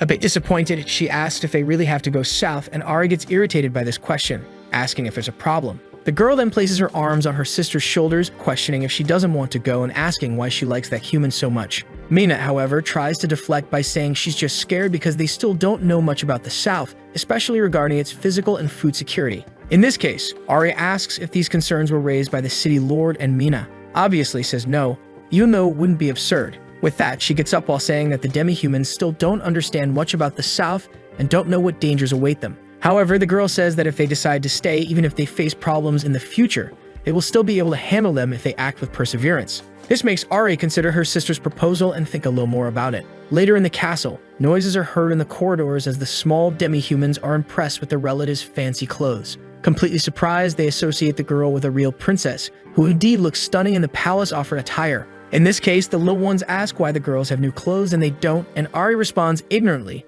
saying there are only dresses available. In a corner of a castle corridor, the hero stands motionless like a zombie, since today is the dreaded day of the demi-human's departure. With that, after drying his tears in his mind, he calls everyone outside, saying he will guide them as far as possible. However, before he can proceed with the farewell, his name is called by the group of demi-humans who have now changed their minds. Thus, Ari, in her arrogant way, points her finger at the hero and asks what jobs he has available to offer them. Little by little, the protagonist's color begins to return, and as he understands what is happening, his eyes shine with excitement. To clarify any remaining doubts, he asks if the demi-humans have decided to stay, to which Mina replies it's just a temporary collective agreement, because if they discover that Liu Feng is plotting something bad against them, they will definitely end his race. In this case, the hero doesn't worry about the threat because he knows he doesn't intend to harm them, now feeling happier than ever. The boy's happiness was so great that it even began to disturb the girl's sleep due to the sounds he made around the castle during the night. This situation was enough for Ari to regret her decision, but the protagonist was too happy to have any sense. On his next night in the castle, the hero couldn't stop thinking that his life was amazing as he watched two beautiful girls playing in front of him. While eating, the protagonist couldn't take his attention away from the beast girls, who were acting quite interestingly. On the other hand, Nicole simply admired Liu's beauty because he is her platonic love, which makes her even distort what she's seeing to embellish the boy. At that moment, however, the protagonist looks at his watch and realizes it's time to sleep. With that, he states that he's sleepy, and Nicole asks what's wrong with her master, since he always goes to bed at midnight. In this case, he stretches, saying he might have just worked too much, but he's only pretending to be sleepy. Thus, he gets up, reiterating that he needs to sleep a bit to recover, and with a serious look, he warns that anything that happens should wait until the next day. Given this, Nicole understands and smiles, saying she will inform the others not to disturb the master's sleep. However, Mina notices the boy's strange behavior and suspects something is going on. With that, he closes his room door and says it's time to return to his world to buy a few things. He mentions that he needs more clothes for his soldier, and as he extends his hand, he begins to generate a blue energy circle. The explanation is that this is a time-traveling power, allowing him to travel once a day, which enhances his body and powers as a result. This power is so strong that it can even see the future and potential risks. However, the protagonist struggles to control how the travel occurs. Thus, he flips upside down and starts falling, eventually arriving in his original world's room, hitting his head on the corner of the bed.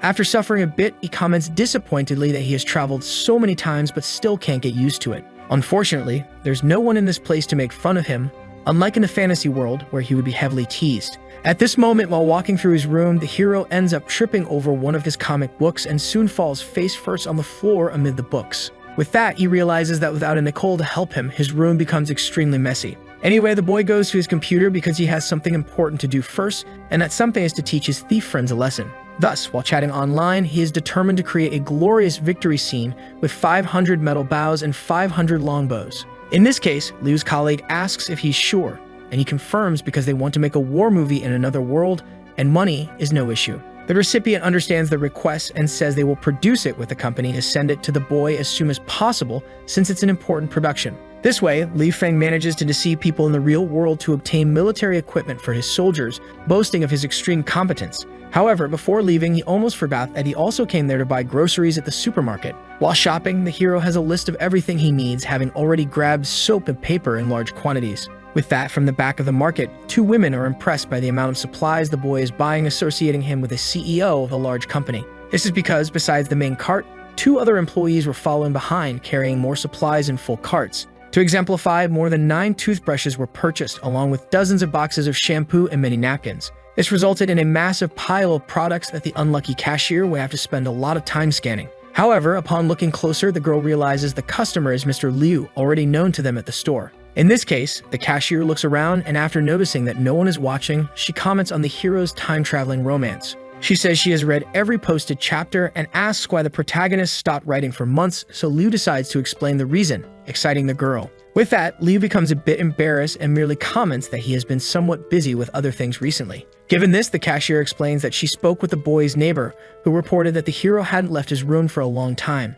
Thus, she concluded that he was stuck working to prepare for a grand return, which Liu decided not to deny to avoid disappointment. However, in his mind, our hero understands that given his recognition at the supermarket, the best choice now is to change the place where he shops. Back in the fantasy world, Mina stops in front of the protagonist's room, feeling that he might not be feeling well. Thus, she decides to open the door to check on the Lord's condition, but realizes the door is locked. Back at his house on planet Earth, all the boxes are placed on the bed and the hero activates the interior space. As an explanation, this is a vacuum that only the boy can see and use, appearing between the other world and Earth. This is an unlimited space with a fixed state independent of time and space. Moreover, things placed inside remain the same when removed. Along with this, Li Feng has the power of the fingers, which appeared after he received an electric shock. Currently, this electricity can be used to store and move things. The boy can control it freely, and it is also invisible to others, making it extremely helpful in the process of transferring supplies to the portal. After a certain period of work, the hero finally manages to complete the task, placing all the boxes inside the vacuum space. He feels happy to have finished, but he notices something on his table, which turns out to be a fast food burger bag. Given this, he looks at it with appreciation, thinking he will take the snacks with him in the hope that the hungry girls will like them. Back in the fantasy world, strangely, everything is very quiet, and at this moment, Mina can't even feel the Lord's breath. With that, she thinks something strange must be happening, and when she touches the door, she starts to believe the boy isn't there. In this case, she prepares her feet to make her entrance in a simpler way. However, at that exact moment, the protagonist materializes inside his room using his powers. Happy to be back, he realizes that choosing his room as the time travel location was a wise choice due to the calmness of the place. This calmness is quickly interrupted by the Beast Girl, who kicks the door, breaking the locks of the hero's room. After kicking the door, a thick dust rises through the room, making her cough. However, she remains alert to everything happening around her. Still, when she looks around the room's corners, she can't see where the castle's lord is. That's because she was standing on top of the hero's bed, which had been toppled over by the impact of the door being broken down.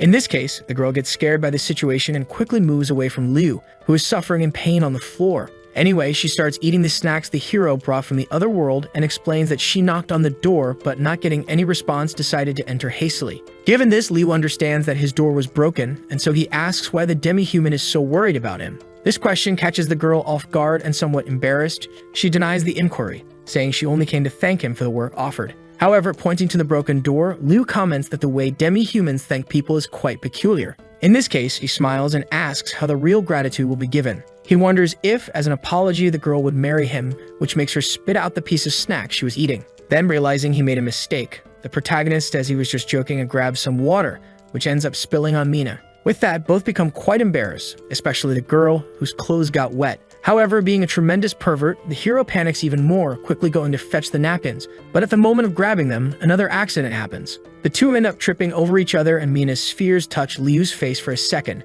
causing his nose to start bleeding uncontrollably. He begins to fall due to his lowered blood pressure, so to stay upright, he grabs the girl's tail tightly, making her very embarrassed. In this context, Liu realizes he made another mistake, and for a second, silence fills the room. Right after this shameless act by the Lord, Mina is filled with rage and slaps his face with her tail. However, before leaving, she stops and turns around, warning that what happened between them regarding her tail must not be told to anyone. Thus, Liu places his hand on the spot where he was hit, remembering that in the animal world it's said that the tail is the most sensitive place for cats. In such a case, Mina leaves irritated but also embarrassed, and Liu just watches from afar, happily wondering if what just happened was a flirtation. In a location somewhat close to the main city, amidst the mountains, hooded men walk with their horses, believing this to be the place they were looking for. As they enter the main city area, the men pass by workers who manage to earn food, and the wind makes it possible to see a weapon in their holster. At nightfall, one of the workers is happy because he received 1 kilogram of grains again, which is more than enough,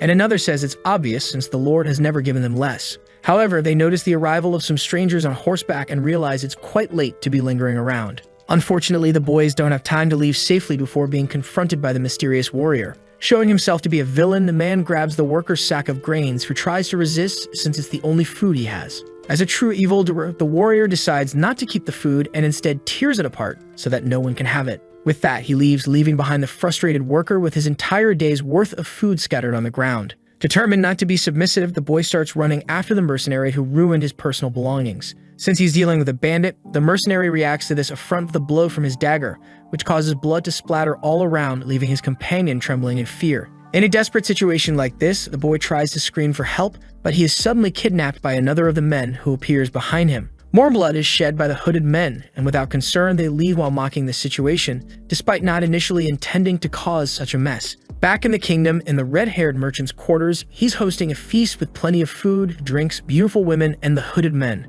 While one of them gorges on everything being offered, the other acts more calmly, and the event continues without issues. Later, in the area where the crime took place, some villagers lament what happened while remembering that the victims were considerably close to them. Given this, the chief guard in charge of maintaining order asks everyone to stay away and informs them that the Lord is currently investigating. At the crime scene, the hero is indeed present, and upon seeing what happened, he is outraged that someone dared to kill one of his own right under his nose. In this context, he thinks that when he catches those responsible, he will punish them in the worst possible way, flaying them alive while they're awake. The commander, for his part, after conducting the investigation, gives his opinion and says that based on the wounds, he doesn't believe it was the horse-riding thieves. When questioned, he continues explaining that the autumn harvest hasn't begun yet, and everyone knows that the city of Yang is quite poor. Thus, there would be no reason for them to come now, and secondly, there were differences in the cuts on the two citizens, indicating they were killed by a fine weapon. This leads him to believe that the horse-riding thieves couldn't afford such good weapons, and thirdly, he questions why they didn't take the food.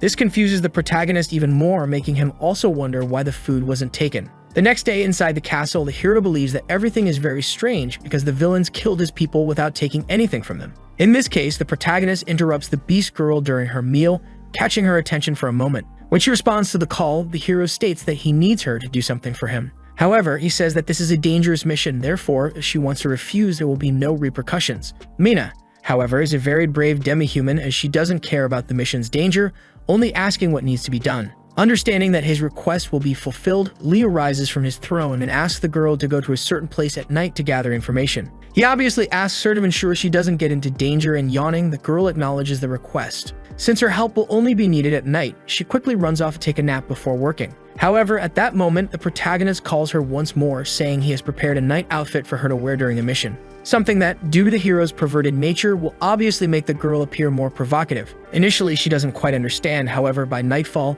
Mina ends up really dressed in the outfit made by the city's lord. Then, as he turns around, he is met with the result of the project he thought so much about, and while Mina complains about the tight fit, Liu's nose bleeds because she looks amazing. Despite having some reservations about the outfit, in the end, the girl ends up liking it, and the protagonist also hands her a knife for self-defense. Receiving the blade, the girl looks at it for a few seconds, confused, but quickly grabs it and throws it into a corner of the room. With a determined look, she declares that she doesn't need any equipment to defend herself, and a protagonist can only think about the damage done to his shelf. However, because she has some respect for the city's lord, she retrieves the knife from the shelf and, with a smile, decides to take the weapon with her. In this case, the hero doesn't know whether to be happy that the girl accepted or sad about the hole in his shelf. A few moments later, Mina sets out on her nighttime mission, jumping from house to house and managing to enter the red-haired merchant's residence through an open window. As she continues her mission without major problems, the girl silently boasts about her skills. Now that she's there, she finally begins to pay attention to the kind of trouble the residents are planning for the village.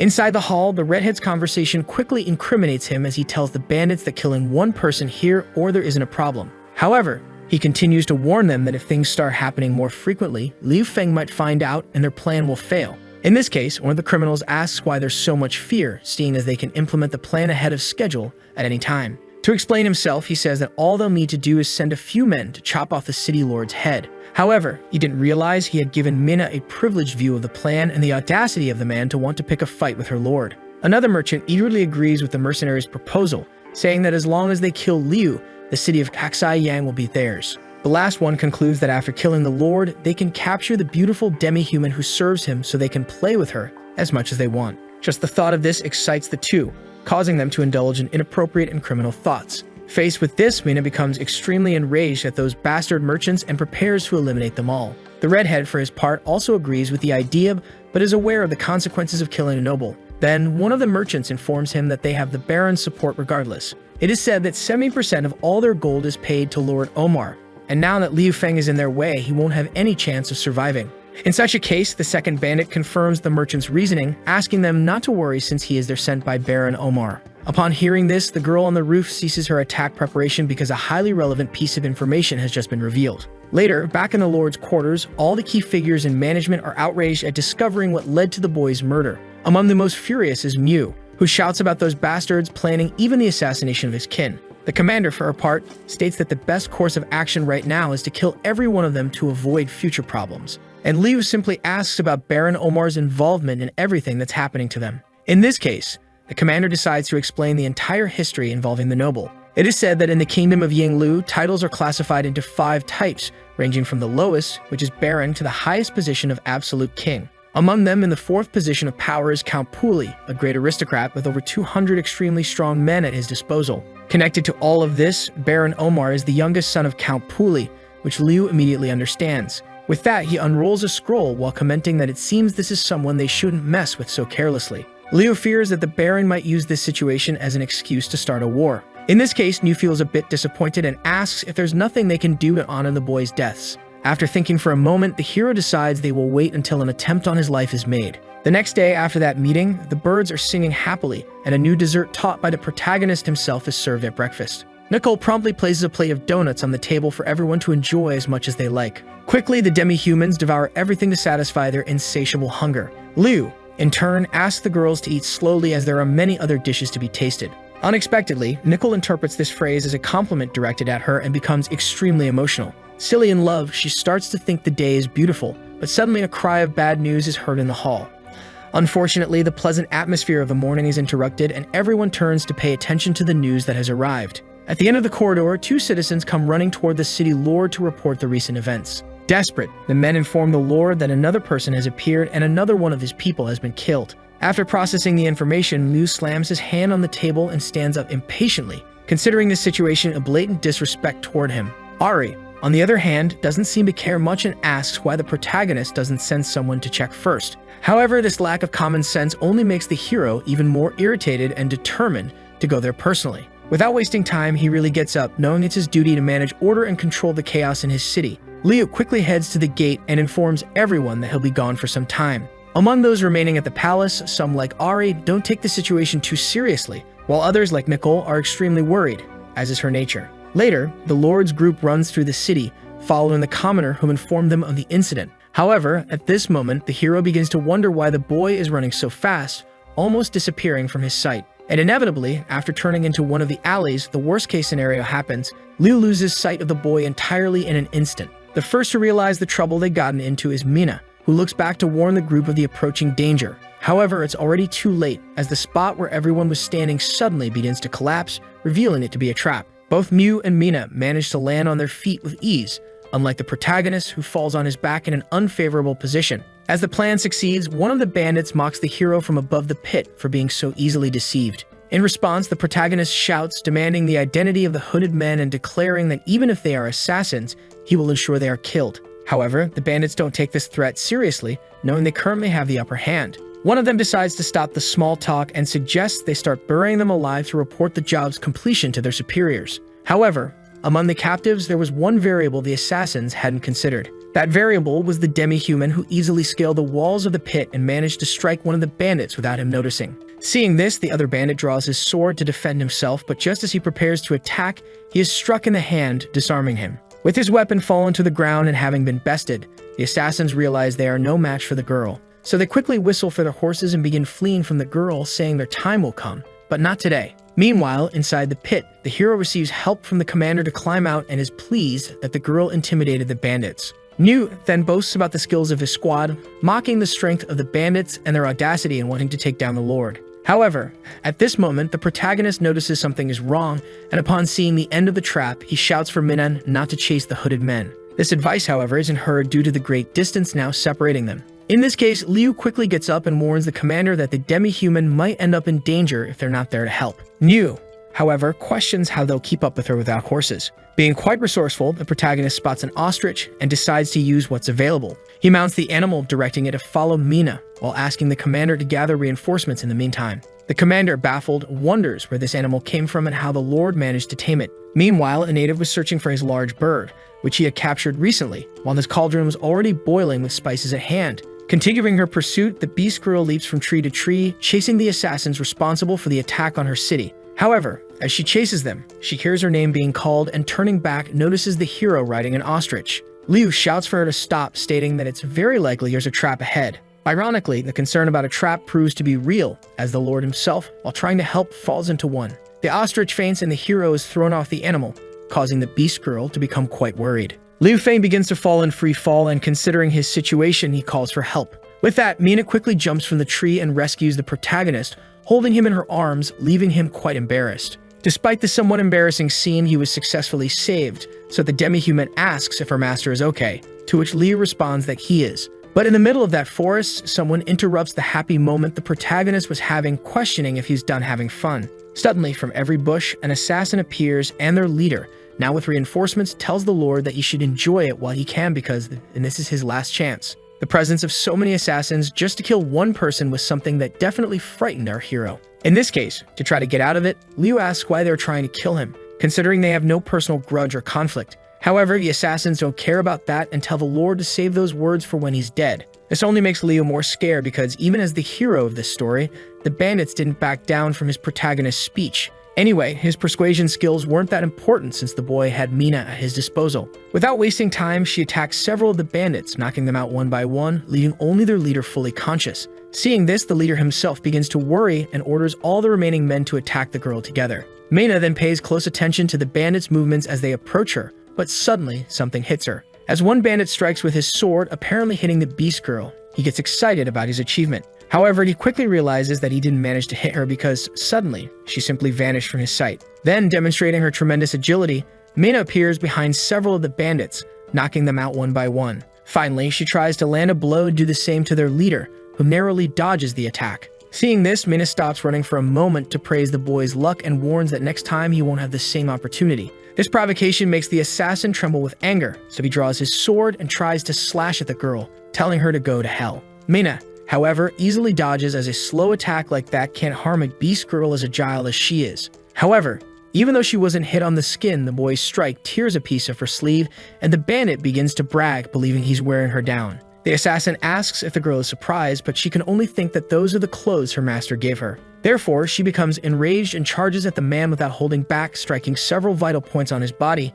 causing him to fall to the ground like the others. From afar, the hero observed the whole fight and therefore praised Mina, saying she truly deserves to be called the Shadow Warrior. The girl becomes a little embarrassed by the praise but remains proud, saying it's only natural since she is the great warrior of the Cat tribe. At that moment of carelessness, the assassin gets up with his sword to attack the girl while she boasts about her feats. Liu tries to warn her, but it's already too late to react, so he steps in front of Mina to take the blow and protect her. With that, he falls into the arms of the beast girl, who becomes extremely worried about her master's well-being. However, the situation quickly changes when the boy starts acting dramatically, saying he won't survive despite appearing fine. Without wasting time, the bandit raises his sword to strike again, saying it's the end for both of them. However, at that moment, arrows hit the assassin's body and he falls defeated to the ground. The group of heroes turns around to see what's happening and sees that the support team has finally arrived. This makes them really happy, and the military commander hurriedly dismounts his horse to ask if his master is okay. Liu narrowly maintained his integrity thanks to the leather armor from Earth that he was wearing, as the weapons in this world are still quite archaic. In this case, Liu is happy about the protagonist's well-being but sad that they brought the entire army there for nothing. Additionally, he comments that if anyone dares to try to harm the city lord, obviously, the soldiers came with the intent to kill them all. However, with his mind now calmer, the boy remembers that, in reality, all of this that is happening is nothing more than a mere distraction. Back in the main city, a fire breaks out, starting to spread through all the houses, causing the citizens to panic as they try to extinguish the flames. Among the places in the city, one of the most important was in flames, the warehouse. In this case, Nu was called to gather everyone and bring water there, and while the fire spreads, the hero asks the citizens to wet their clothes as a precaution. However, the city secretary warns that the fire is too intense and asks the master to return. Nevertheless, he continues with his work, ignoring the advice. Quickly, he starts trying to put out the fire with a bucket of water, and suddenly his name is called. Unfortunately, bad news arrives from his aunt informing him that both Ellie and Nicole are missing. In this case, the worst scenario is considered by the protagonist, who, without wasting time, starts running, and since she is his subordinate, Mina doesn't leave him alone. Despite being an agile warrior, the girl is very sensitive to fire, getting startled several times along the way. Meanwhile, in one of the warehouse spaces, the two girls are unconscious, unable to defend themselves. However, among the two, Nicole suddenly opens her eyes, confronted with the terrible scene before her. Everything is burning. Thus, the girl tries to wake Ari, but initially, she shows no sign of responding to her calls. However, as soon as one of the flames touches her tail, Ari wakes up in a panic due to her sensitivity to fire. Frightened, she wonders what's happening, and Nicole comments that it seems they were kidnapped and brought there. This makes the Beast Girl furious, hoping she doesn't find the person responsible, because if she does, she'll make them regret ever being born. Anyway, the situation is becoming increasingly dire for casual conversations like these to be possible. Little by little, the warehouse structure begins to give way, and seeing this, Nicole asks if they're going to die burned there, to which Ari seriously replies, denying it. The girl is still determined to survive, but at that very moment, another vital part of the structure collapses, causing the roof to start falling on their heads. The two close their eyes, expecting the worst, but when they open them, they see Liu Feng holding up the wooden structure that had collapsed. The girls are impressed and happy, and the hero simply asks them to follow him to the exit. In this case, the demi-human's perception of the protagonist begins to change,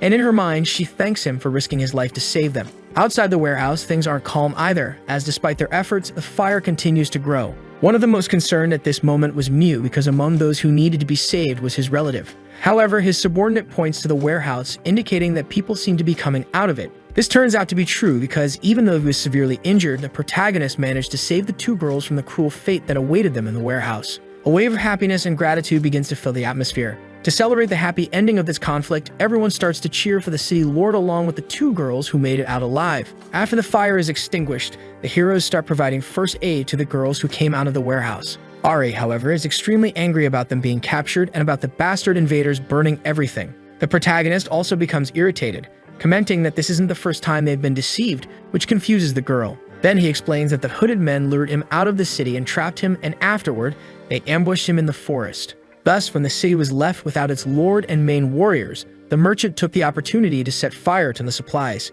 After the explanation, the Beast Girl becomes even more furious, and at that moment, suddenly a group of people approaches, shouting to help the lord put out the fire. In an outrageous display of shamelessness, those who came to help were none other than the very merchants responsible for the incident. Without any scruples, they begin to act as if they are genuinely concerned about the well-being of the village. This makes it clear that they are trying to appear as the good guys, which enrages Mina to the point of almost losing control. To prevent anything they might regret later, the hero steps forward, asking both the girl and the commander not to act rashly. The merchant, on the other hand, mocks the situation in his mind, thinking this is the lesson they deserve for trying to humiliate them the first time. And Li Feng states that the merchants are trying to build a good image in front of others, which consequently prevents them from acting without sufficient evidence. In this case, Mina asks what they should do, but the hero needs to think for a moment because the anger of being made a fool is still clouding his mind. With the fire in the warehouse extinguished, only a few piles of charred planks and sawdust remain. With that, the redhead resumes his act, lamenting the tragedy and explaining that when he saw the fire, he called for help,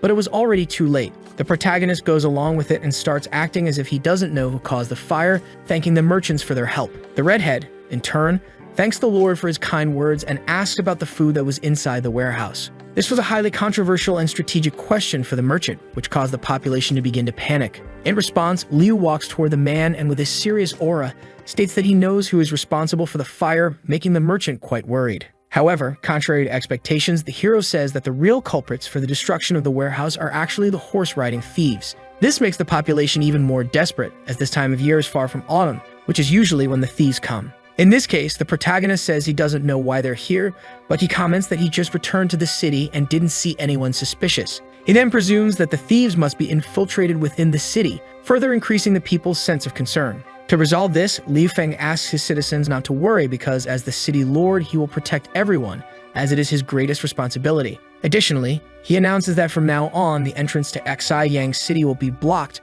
so they can investigate and find the horse-riding thieves, thus defending the peace of the people. In this context, all the citizens begin to cheer for the Lord for having found his narrative. However, the merchants were simply wondering what the hell Liu was doing. The redhead then questioned whether the city lord couldn't find the real culprit and therefore decided to incriminate the horse-riding thieves. Beside the hero, Mina also decides to ask a question, wondering why they aren't blaming the true wrongdoers since they already know their identities. With a confident and determined look, Liu Feng asks the girl to wait because soon she will see for herself. Back at the merchant's quarters, a party is taking place and the underlings praise the boss for being lucky this time, considering that the city's chief couldn't kill him. One of them comments that burning the food warehouse wasn't a bad idea since Liu now even believes the culprits were the horse-riding thieves. Moreover, another reminds everyone that the Lord has now blocked the entire entrance to the city to hinder the thieves. However, as he says this, a mug of wine is thrown at the merchant's head. In response, the redhead states that they are in big trouble because even though Liu publicly announced that the horse-riding thieves were responsible,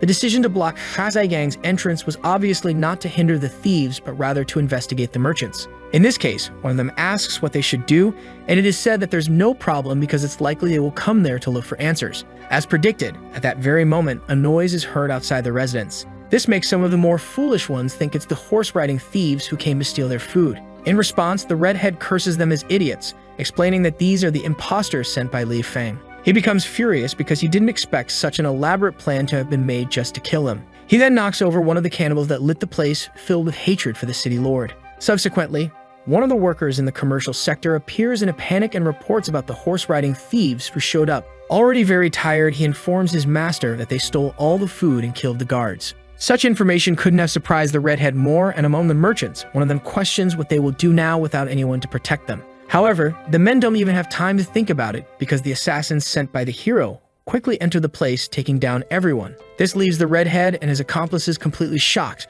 so in an attempt to save his life, he starts running, slipping through the windows. The merchant begins using his subordinates to escape, pushing aside anyone in his way to preserve his life. However, due to his overweight, he can't get through the window, and quickly an assassin begins to approach. Faced with this, the redhead starts regretting not losing weight earlier, as his negligence at this moment will most likely lead to his downfall. Fortunately for the merchant, the assassin ends up slipping on the candle that he had knocked over moments earlier. After slipping, the assassin hits his head on the redhead's rear, who lets out a flatulence right in the man's face. This disgusts the assassin so much that he loses all will to fight, and because he was pushed, the chubby man manages to escape. Although it wasn't as safe a fall as expected, that man ultimately managed to escape his imminent death. Quickly, his servant comes to his aid, and to the merchant's happiness, the stalled he fell on cushioned his fall. In this case, all that's left for them to do now is run. At this point, the man's subordinate shouts that the horse-riding thieves have come and asks for someone to report to the city lord as soon as possible. However, the redhead obviously disagrees with reporting to the city manager, so he pulls the man by the shirt, calling him an idiot.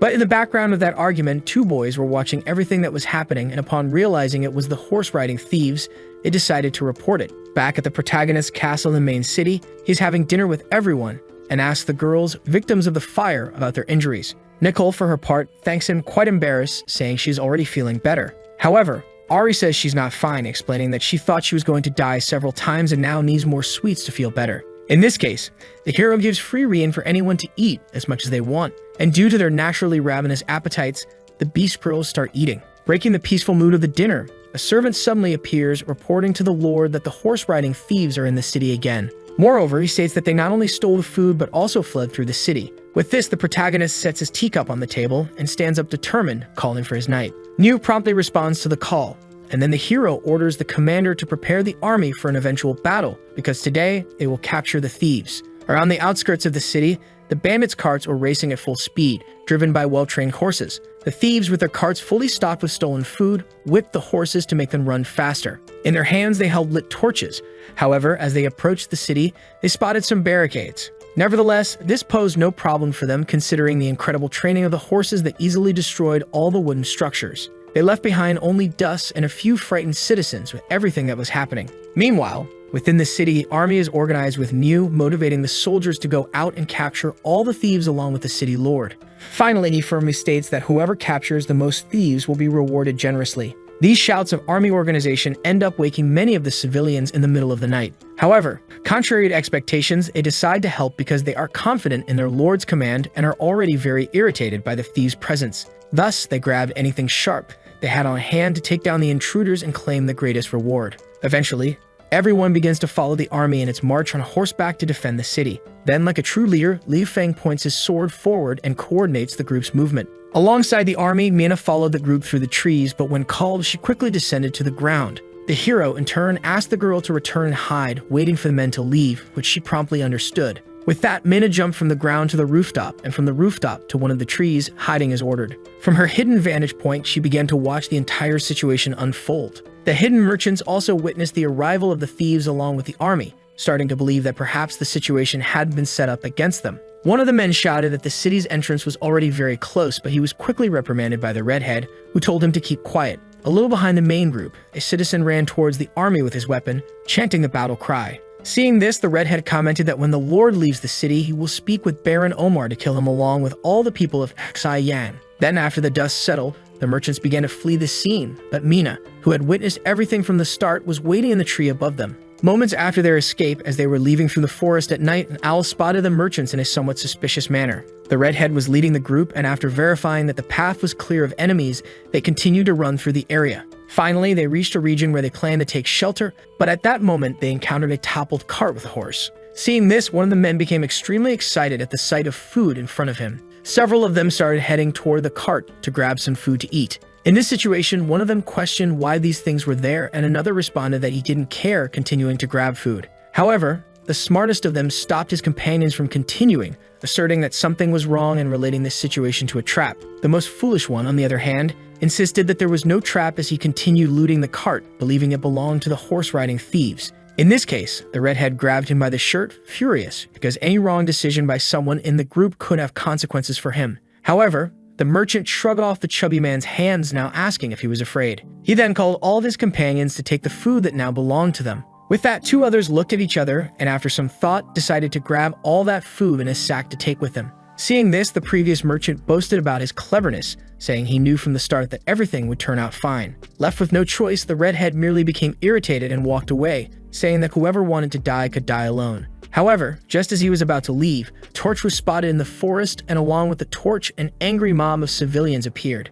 The person leading the entire population also revealed himself being none other than our hero, who, now having the thieves in front of him, ordered the army to arrest them. Soon, they were all surrounded by civilians and soldiers, with an armed and extremely angry mob. Believing it to be a misunderstanding, the merchants explained to the Lord that they were not thieves, and the redhead trembled with anger. In this case, the hero questioned how they weren't thieves, considering the food they were carrying belonged to the city's warehouse. The protagonist's question was spot on, leaving the merchants at a loss for words, causing the population to become even more enraged, even calling for their deaths. At the end of the line, the redhead threatened Liu Feng, asking how he dared to deceive them. With that, the hero smiled and simply continued his act, saying the evidence was clear and ordering the guards to arrest the men. Soon, the population and the military began to close in on those who had plotted against the city. Amid punches and kicks, they were arrested according to the local law, exactly as planned by Liu Feng. The next morning, both the redhead and his accomplices were imprisoned by the city's legal system, now confined in wooden cells pulled by carts.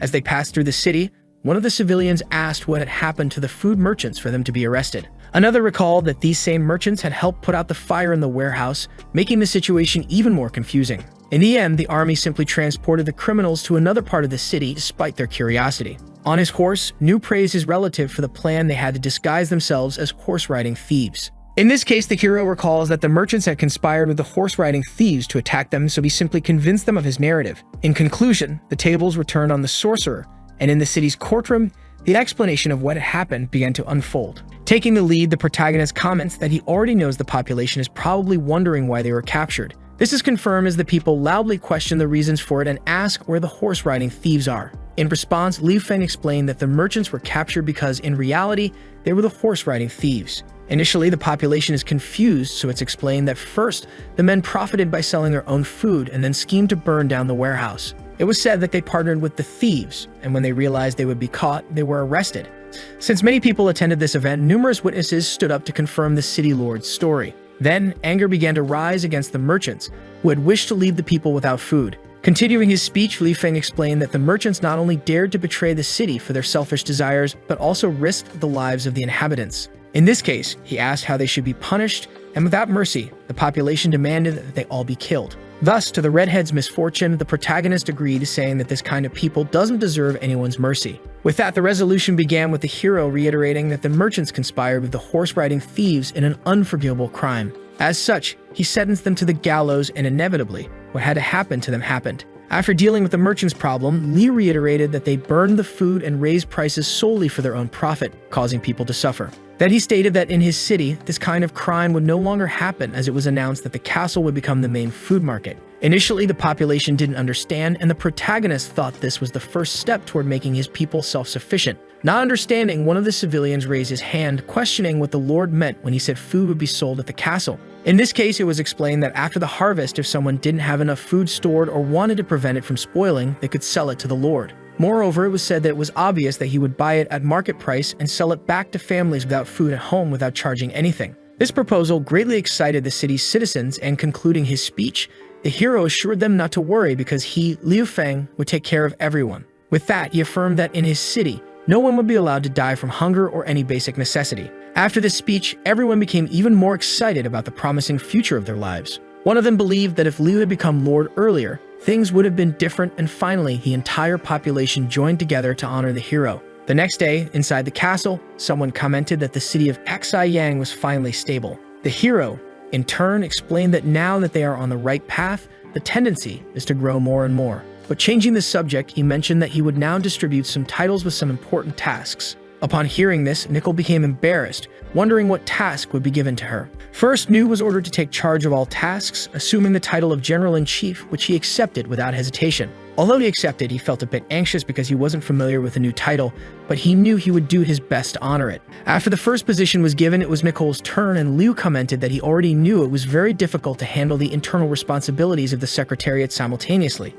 In this case, she was ordered to be responsible only for internal tasks with the position of internal manager. The girl, for her part, focused only on the beauty of her love and accepted without even fully listening. Immediately after, the next position was none other than Chief Secretary for the demi-human Ari, who showed no emotion upon receiving this title. Finally, it was Mina's turn, Liu's favorite, who would stay by his side, responsible for his full-time guard. And obviously, the girl didn't refuse, since this was already the job she had been doing from the beginning. With that, the preparations concluded, and the protagonist stated that from now on, each of them would be responsible for leading the city to a bright future. Everyone accepted with the same determination as the Lord, making him confident in his plan as there was no dissent. Later in Xiyang City, all the soldiers presented themselves in a line, standing in command posture. Seeing this, Nu explained to his master that these were the soldiers of the latest group formed. Standing before the city lord, the soldiers shouted in unison out of respect, which Liu understood was as expected. In this case, with a snap of his fingers, he requested that his toys be brought out, and being who he is, his things were quickly delivered.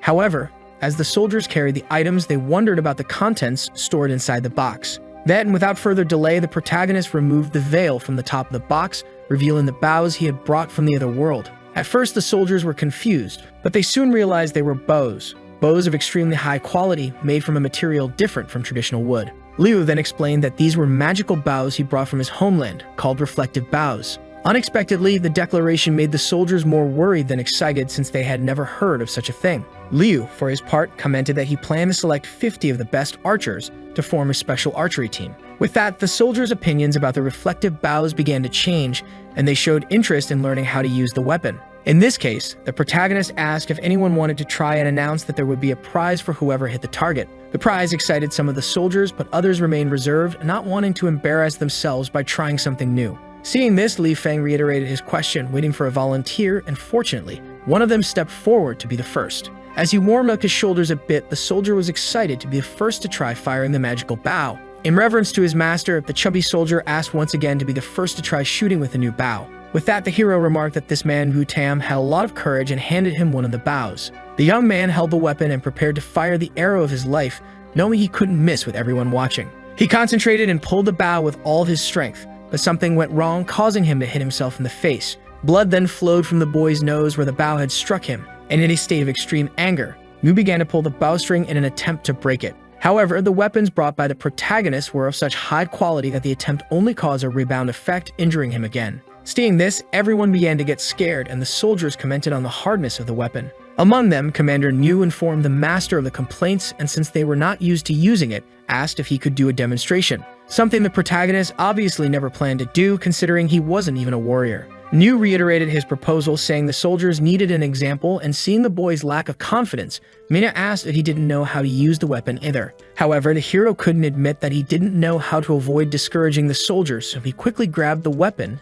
to make the demonstration. As he held the bow, he remembered that every time he travels through time and space, his skills improve, and since he had traveled many times, shooting wouldn't be a problem. Confidently, the city lord asked everyone to watch closely, and unexpectedly, he managed to pull the bow and prepare a shot. Seeing this, all the soldiers were impressed with the hero's strength, along with the commander and the beast girl. In this case, Liu handed the bow back to the boy, asking him to try using it again. Liu promptly accepted, thinking he wouldn't fail this time, and with his extreme motivation, he managed to pull the bowstring to the shooting position. The soldiers got excited seeing one of their own performing so well, but Liu couldn't control where he was aiming. This made everyone very anxious, but fortunately, at the last second, the boy managed to launch the arrow into the air. That shot almost caused a fatality, as the firing power of the new weapon was incomparable to those of this world. Seeing this, everyone began to look worriedly at Wu, who was responsible for all this commotion. And in front of the boy, no one dared to stand, creating an empty line in front of the soldiers' shooting area. After the demonstration was a failure, the protagonist thought that he couldn't give dangerous weapons to these boys. However, suddenly a bird fell from the sky, having been hit squarely by the soldier's shot. With that, the military began to change their minds, believing that the weapon was incredible and truly magical for being able to take down a goose from such a high altitude. And Hu, witnessing the praise from his comrades, became extremely excited and ran off to report his great achievement to his mother. In a distant place in the quarry region, the day was beautiful, with birds singing and workers collecting minerals in iron buckets. Inside one of the warehouses, the main group was in an area where a sign indicated that the potential of this land was unlimited. The amount of iron produced depended only on the effort of the humans in the region. Seeing all this before him, the hero thought that with well-built bows like his in a mine like this, success would be inevitable. Unexpectedly, a few seconds after the first visit, one of the workers informed the master that they had already managed to produce iron. However, when the worker handed over his work and asked for food, the protagonist realized that the iron ore was completely compromised. Faced with this, he was shocked, unable to understand how the man managed to turn the precious ore into something like that. In this case, he realized that he had celebrated too early and believed that he would have to oversee production himself. In this world, the first step to making iron is to export the minerals from the mining zone. It's a place where manual laborers do their utmost to earn their daily bread, and as Liu walked through the area, he believed it was within his expectations. However, observing another worker, he witnessed an embarrassing moment as the man hammered a piece of ore and trembled all over. In this case, the protagonist went over to talk to the worker and tried to inspire him, telling him to fight with the strength of a real man. Seeing that the city lord was by his side with high expectations, the man raised his hammer to try again with even more force. Initially, this excited our hero, realizing that his motivational speech had an effect. However, the boy closed his eyes to focus all his strength, and when the ore broke, a shard flew toward Liu's face. With that, the protagonist internally lamented, wondering what he had done to deserve this. Later, the workers moved on to the second step in creating well-produced ore, which was the furnace. However, due to the rain from the previous day, they were unable to start a fire with the stones that were now wet. In this case, the hero thought that modern technology would solve this problem, and from his pocket, he took out a lighter, handing it to the beast boy to test. The boy took the strange object, confused about how it could be useful, so the protagonist claimed it was special technology from his homeland. However, having underestimated the ignorance of the people in this world, Liu never even considered that something like smashing the lighter with a stone could happen. So when the lighter was destroyed, the ignition of the gunpowder along with the gas raised a thick cloud of dust, which the workers interpreted as foul-smelling. Seeing this, Liu threw himself to the ground, disillusioned, not knowing why he still tried to help, but Mina called the master to get up because there were still places to visit. Finally, in the foundry, the third step was refining, but inside the forge, the workers made futile efforts to try to melt the material. They blew on the fire to try to increase it, but at that moment, the protagonist arrived, showing a better idea. With a cylindrical tool that enhanced air pressure, the hero blew into the furnace and the iron began to melt. The workers were surprised by Liu's ability, and after demonstrating it, he ordered the boys to keep the fire going. Hearing this, the soldier from before had an idea, and to receive praise from his master, he grabbed a hollow log to replicate the experiment on a larger scale. He quickly began blowing through the log into the furnace, and the hero was extremely frightened, knowing what would happen. As expected, because of the dense amount of air, the fire spread much more than it should have, causing the entire furnace to explode. Later, after recovering from the damage caused by his soldier, Liu cleaned himself up while thinking that being a lord wasn't easy. However, he cheered up thinking that the next place to visit would be safer since it was the paper factory. However, upon arriving there, the elderly secretary of the region cried out desperately for his master, making him wonder what he would have to resolve now. In this case, the old man pointed to the factory, showing the disaster that had occurred, with only ruins remaining. The protagonist then asked what had happened to leave the place in such a state, questioning if a fight had occurred. However, the old man explained that the accident was due to the lack of instruction among the artisans when they tried to get the factory running. In such a case, the hero remembered that he had written a book that clearly explained how to proceed, so he wondered what part of the book had not been understood. But he quickly remembered that the people there didn't have the ability to read. The protagonist realized he had overestimated his workers' literacy skills. Meanwhile, in the background, the Beast Girl was running excitedly, laughing. As she drew something on a piece of paper, she burst into laughter, saying it was amazing. Witnessing this, our hero decided to approach to see what the girl was doing. When he took the paper from her hand, he realized it was a portrait of himself at the moment he was caught in the explosion from the forge. This made the girl panic, thinking she would be punished for mocking the city lord. However, with a smile, the protagonist simply asked if the girl knew how to draw anything else, leaving her confused. Later, in a tent, the girl asked her master if the drawing she was making was good. He in turn reassured her, saying that as long as the procedures were clear, it would be fine. After finishing the work, she handed over the paper with the drawings exactly as requested. Upon seeing the result, the hero praised her, saying it was work worthy of the chief secretary's position. He believed the drawings were very well done, so Liu called the workers to familiarize themselves with the new instructions. When they began reading the instructions on the papers, they realized that everything was very well explained. The workers then began to cheer for the Beast Girl, praising her for the miracle of making them understand this project that was initially impractical. Ari felt very proud, boasting that it was a very simple task. With the help of the protagonist and the Beast Girl, paper production returned to normal, making it possible to resume the consumption of paper products. Additionally, iron production was also going well, as with the Beast Girl's manufacturing techniques, they were able to overcome the problems. Finally, the city's general secretary concluded his report by saying that with practice, production would get even better. In response, Niu intervened, asking the master what they would do about the defense army against the horse-riding thieves. In this case, the hero explained that being able to defend against the thieves was just the first step, as stability leads to development. Then, unrolling a large scroll, the protagonist showed his staff what he truly wanted. They were presented with a map of the future developed city of Haxai-Yang. Heading toward the city led by our protagonist, a young noble walked along with his soldiers and a cart loaded with many supplies. Along the way, he was indignant, not understanding what his father was thinking by sending him to such a poor and remote area on business. This was the young master Tori, and in response to his questioning, one of the soldiers agreed, saying he couldn't have been more right. Continuing, he lamented having to bring 150 kilos of food as a gift for a meeting with such an unprosperous people. In response, Tori stated that he didn't want to stay in this land for long either, so he asked everyone to cooperate to finish the job quickly so they could leave. However, upon arriving in the city, the situation was quite different from what the noble had expected. The city of Haxai-Yang was no longer in the deplorable state it used to be, and at that moment, the population itself was taking care of its renovation. For the young master, this was a reality completely different from what he had imagined, so he shouted in surprise at the significant change in the place. However, the shout caused one of the workers to drop his screwdriver from the top of one of the buildings, and that very screwdriver fell on the boy's head. As a result, from below, one of the young master's soldiers shouted, asking if the citizen had a death wish. However, the worker didn't back down and questioned whether the group hadn't read the sign posted in the corner. Unexpectedly, there was indeed a notice that this was a construction area not authorized for passage. However, the young master still didn't understand what was happening, being more concerned in his mind about the arrival of the thieves. Later, in the region of the Lord's castle, as the gates opened, the commander of the soldiers welcomed the group led by young master Tori. Seeing this, Tori thought he had judged the place with prejudice, realizing that the Lord was not what he had imagined, being much more elegant and firm in his demeanor.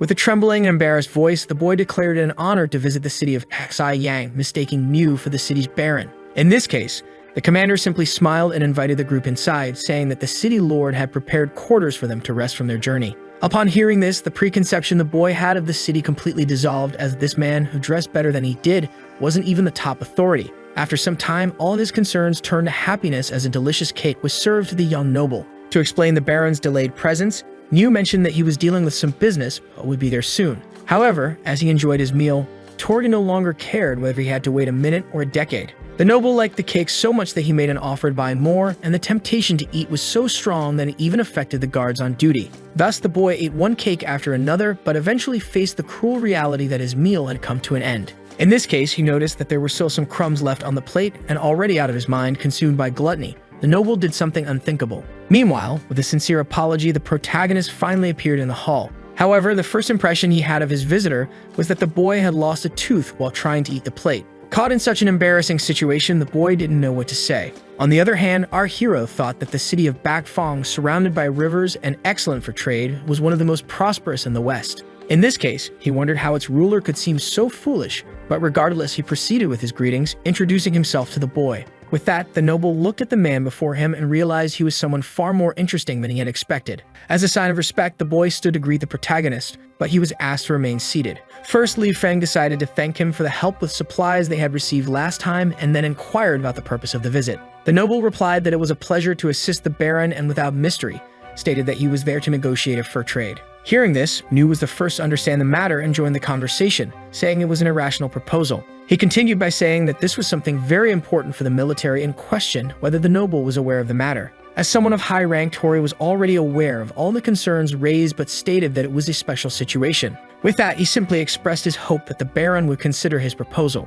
After analyzing the boy's request regarding his personal military items, the hero understood that the city of Bakfang was clearly up to something. But unexpectedly, he agreed to make an exception, leaving the military commander completely outraged. Seeing this, Liu tried to give his opinion to his master, but Liu interrupted him, saying he had a condition to set before doing business. In exchange for the technique, he would want a modest sum with 100 buffaloes, 300 goats, and 200 horses. With that in his thoughts, the hero knew he would gain the upper hand since he had modern iron production techniques, which wouldn't leave him too affected by the trade. However, Tori, of course, refused the transaction, saying it was an abusive condition. He then stated that his city had only 30 buffaloes, which he said with some disappointment. In this case, the protagonist adjusted the terms of the agreement, increasing the number of goats to 200 to account for the lack of buffaloes, which made the noble start to feel pressured. Having not received a direct answer, Liu asked whether the noble's city had the required amount of livestock. The boy, in turn, thought that intelligence agents had already warned about the horse-riding thieves, which would make him lose all his food if he didn't close the deal.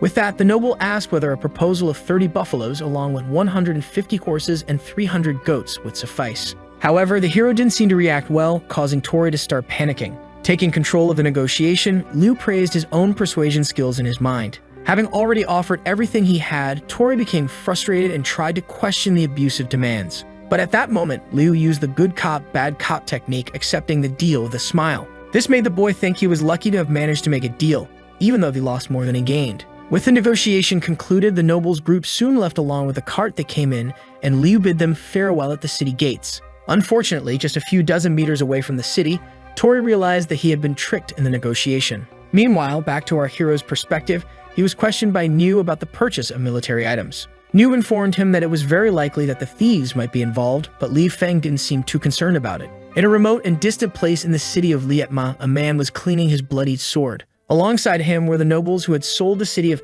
Haiyang to the protagonist, mocking the man who had died as a very cunning count's son. This man cleaning his sword was the lord of the city, known as the Baron of the Sea. Continuing the conversation, he asked if all the information about the failure of his servants, along with the merchants and their riders, was correct. In this case, trembling with fear, one of his subordinates confirmed all the statements. Nevertheless, the Baron asked where his money was, but even that couldn't be found by the servants. To punish them for this, in an instant, Omar made one of the boys disappear in a pool of blood with his sword. Reiterating everything that had happened with his goods and subordinates, the Baron, with a serious look, questioned the surviving servant about who was responsible. In response, the boys stated that they had tried to assassinate a noble and, having been caught, were executed in public. With that, Omar slammed his sword into the castle floor, furious at the incompetence of his subordinates. Seeing this, the former owner of the city of Xi Yang comforted him, telling his master not to worry because he already knew how to handle this problem. However, Baron Omar becomes enraged by his subordinates' incompetence, given that he sold the city of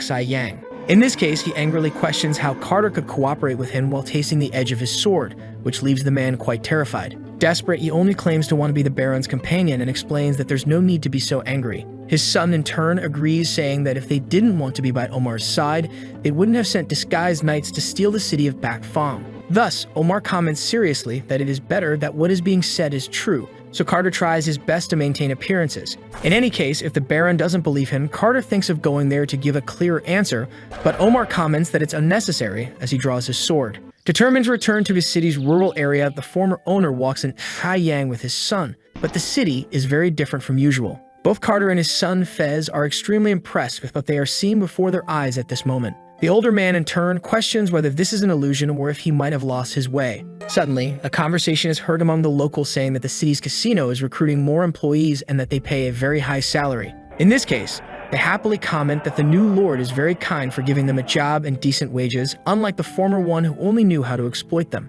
Upon hearing this, Fez shouts to defend his father's honor, but Carter quickly stops him because they cannot be recognized under any circumstances. Suddenly, a man points at the two, saying it's over there, and in response, the nobles believe they have been discovered and begin to run. However, the people in the area also start running, showing that the actual objective of the race was something else. Thus, Fez questions what is happening, and when the crowd gathers, they begin to shout for the city's lord to give them some attention. That's because at that exact moment, Li Feng the Lord is present along with a noble from Back Fong. The noble in turn informs Liu that the requested buffaloes and goats have already arrived and asks about the agreed upon pelts. In this case, the hero asks for the young man not to worry, as they will give him something that will make him very satisfied. With this, the nobles sent by Baron Omar question what the boy is up to and decide to look closer to get a definitive conclusion. At the central location of the event, a sign that says Haiyang Central Market is revealed. From the perspective of the malicious nobles, this is probably an idea from the city's new lord. Then the hero begins his speech, saying that for the sake of the people of Haxai Yang and to improve their quality of life, they will be building the central exchange market. However, the former owners of the city still didn't understand what was happening and Fez mocked, saying that nothing good would come from someone like Liu. But at the moment when the red inauguration ribbon is cut, the central market is revealed along with its products of extreme quality and abundance. This makes everyone very happy, and Carter remains confused, still doubting that this is truly a market. Then the protagonist invites everyone to enter and buy whatever they want. To help, Liu Feng gives an allowance so that the Beast Girls can also purchase something. Thus, the civilians are impressed by the vast amount of products and start rushing, trampling over the nobles along the way to buy from the market. A very happy moment in the lives of the population begins, and parallel to this, a very sad one is experienced by Omar's emissaries. After being trampled, Fez angrily orders the idiots in front of him to watch where they are going, but as soon as he finishes speaking,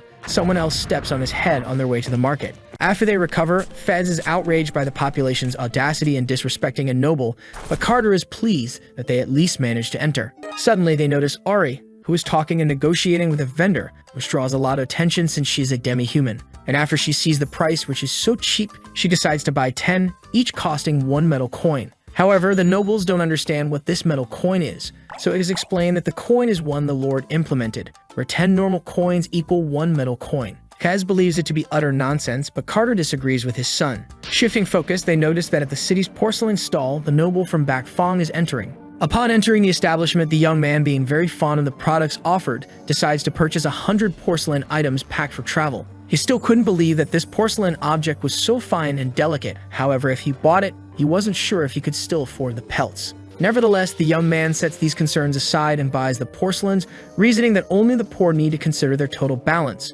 With that, the vendor explains that it will be 200 coins, and Fez is startled by the price. However, his father explains that it's not just about that, because everyone is buying and holding onto their money in this place, competing to get as many products as possible for themselves. Upon hearing this, Fez realizes that just on the first day, the Lord is already making a lot of money, unlike them, who are no longer the owners. However, Carter still insists that he is wrong, as it is said that they are still the owners of the city despite having given it to Li Feng. In this case, with a psychopathic laugh, he comments that soon even Omar will be nothing compared to the development they will have. A young boy, however, thinks the men in front of him are strange and asks if they are the kidnappers that the city lord mentioned. Then, with the evil expression the lord was making, the boy got scared and ran away, telling everyone that the nobles wanted to kidnap him. This, of course, left Carter confused about what was happening. Inevitably, being an innocent child, the village adults believed the boy's story and began chasing the potential kidnappers. The nobles didn't understand why they were being pursued, but after much running, they managed to see the exit and felt a glimmer of hope. However, the group of beastmen soldiers did not allow the troublemakers to continue their escape,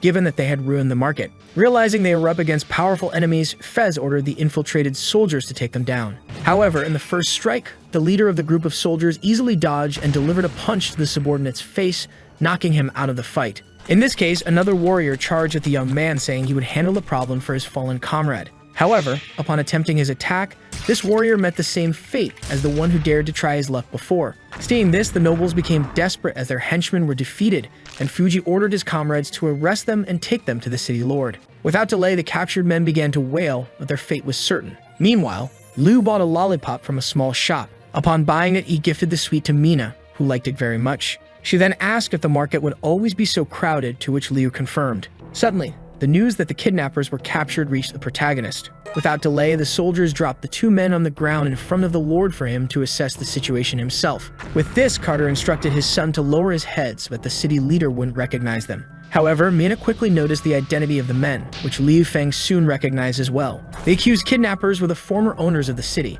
Upon realizing this, Mina drew her dagger to finish off the men but was stopped by the hero, who said there was no need to stoop to that level. The girl, in turn, reminded him that the two had treated her very badly, so the protagonist explained that he never said he would forgive them. However, as they are obviously in disguise, it must not be something good, so Liu whispered that he would handle the matter himself. Although she had to accept the Lord's orders, the girl was not very happy as she still wanted to have her revenge firsthand. Without delay, Liu Feng approached the two nobles, who were bowing their heads, subdued by the soldiers. First, he praised Fuji for his good work in capturing them, and then for having endangered the market security, he ordered their imprisonment. Realizing that these commoners were trying to imprison him, Carter understood that his precious and proud life would be ruined. In this case, the man tried to plead for mercy from the Lord, but he was kicked by Fuji, who scolded him, saying that the master's name is not something a criminal can speak. Upon hearing this, the noble became enraged and after removing his turban, revealed himself as Carter along with his son Fez. Liu then began to act, feigning surprise at the noble's presence and questioning the reason for their being there.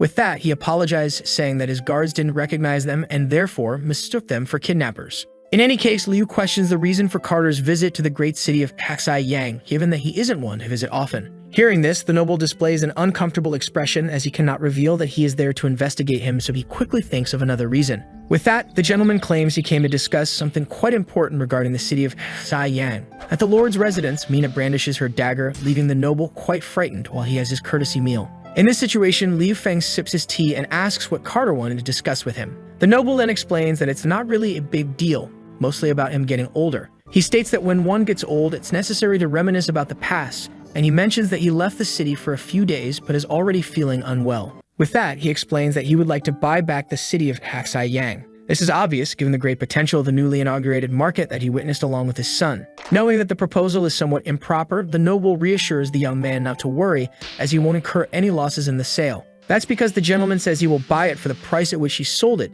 potentially increasing it by 3 or 4 times. However, at that moment, someone calls the Lord. It's Nickel, who arrives with the requested wine at the table. Noticing the presence of the wine glasses, the noble considers using this in a welcoming situation and insult. However, Liu hands one of the glasses to Carter anyway, and Nickel asks her master to enjoy it. With that, Liu is pleased that the wine arrived on time, already noticing that Carter's face is growing darker. And unexpectedly, after tasting the wine, the gentleman is quite fond of what is being served. After taking a sip of the wine, Carter places the glass on the table and apologizes for not making things clear earlier. When questioned about the reason for his recent sigh, he says that to be honest, he returned because of the protagonist, which leaves him confused. With that, the gentleman looks to both sides, and upon seeing that no one is nearby, he approaches the hero. Whispering in his ear, he explains that everyone knows that each autumn, horseback thieves come and rob Paksai, but on a small scale. However, he has heard that this year they will come as a large army and on a much larger scale. In this case, placing his hands on Liu's shoulders, he asserts that he cannot let the current city lord face this situation alone.